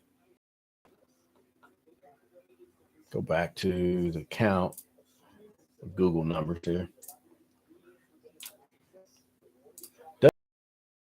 Georgia. And count in Georgia is 52-46. Democrats are really about almost 2 million votes down, or 200,000 votes down, I should say. North Carolina's tight. Less than a million there. Or sorry, less than 100,000 there. Or about 100,000. PA, too early. Too early. But you got to like that number. But that's about it. Senate seat. Oh, wait a minute. Dems might flip. Oh, in the Senate in Nebraska? Let's see what the Senate race is in Nebraska.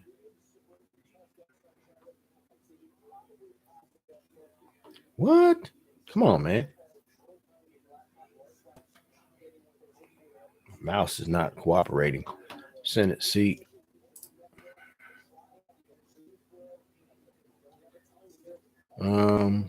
That's the state Senate. U.S. Senate.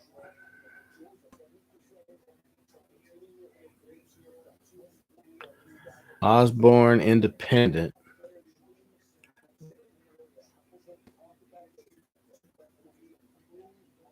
So an independent is winning Nebraska. That's what you're saying. Yep.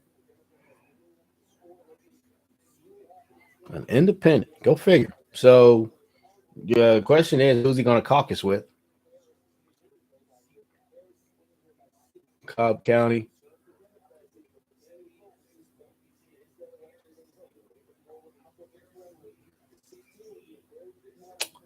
That's a good number though. Let's see. True. Who's he going to caucus with? That's the question.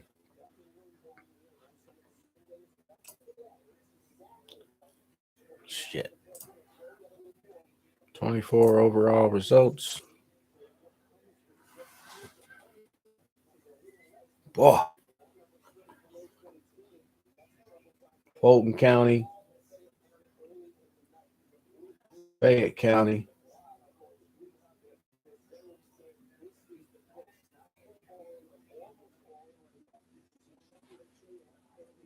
She's doing better, but it's not enough to flip it. Anyway, yeah, this is it's gonna. I don't see it in Georgia. I do not see it in Georgia.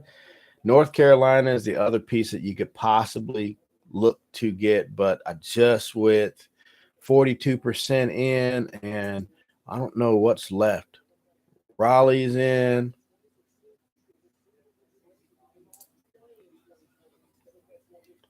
You don't more results. Yeah.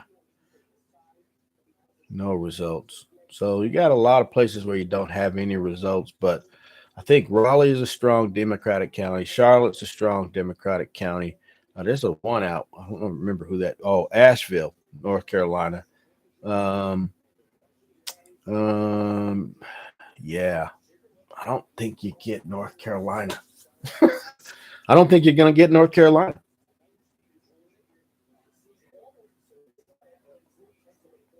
Yeah. I just don't see it happen.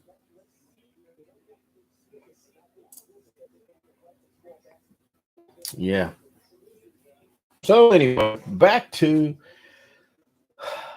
what are we looking for, folks? We are looking for the blue wall to hold, and then there were some secondaries out there that we are banking on that looks like they will not materialize. They were in 4 or 5 areas.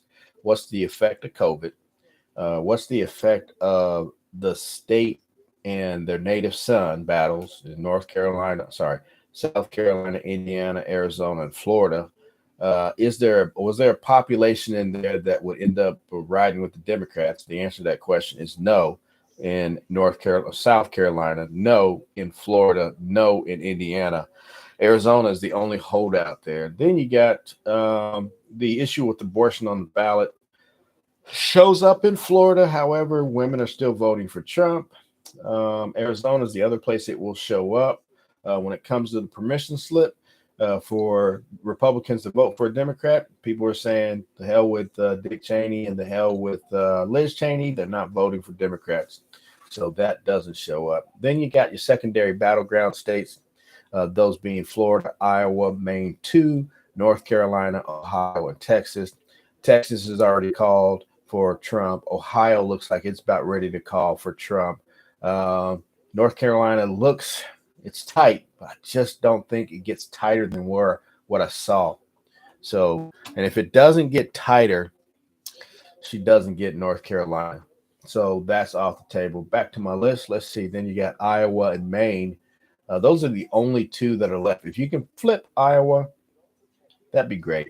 If you can flip Maine too, yeah, again, within reasonable, because there's only 27,000 votes that you need to shave off in order to get that. So it's quite possible you can get it. However, don't see that showing up either. So again, all of my secondary options, whether it's abortion on the ballot, the permission slip, secondary battleground states, native son effect, and the COVID effect, none of them are showing up. It is down to what the media is prognosticating. It comes down to, looks like the blue wall. So blue wall holds, she's good. If it doesn't hold, Trump is the 47th president and the second president over the history of the United States to lose re-election and to ultimately get reelected again. The first person to do that was Grover Cleveland. So he would be in some good company, I guess. So there's that. So it looks like the blue wall needs to hold. I'm going to take a break. I may come back. No, I'm not. I'm going to get off of here about 9:30 because I got a few of the things that I would like to do before I get ready for bed. But gist of it is we see where we are with the state of the race, and it doesn't look that great for Harris. Fulton County is pretty much where it was with Biden.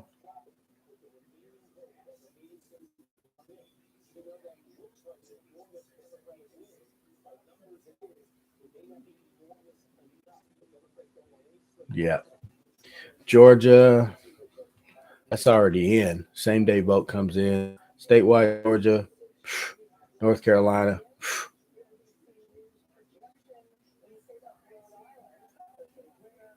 Rhode Island. Harris gets Rhode Island. So question is, Mississippi for Trump.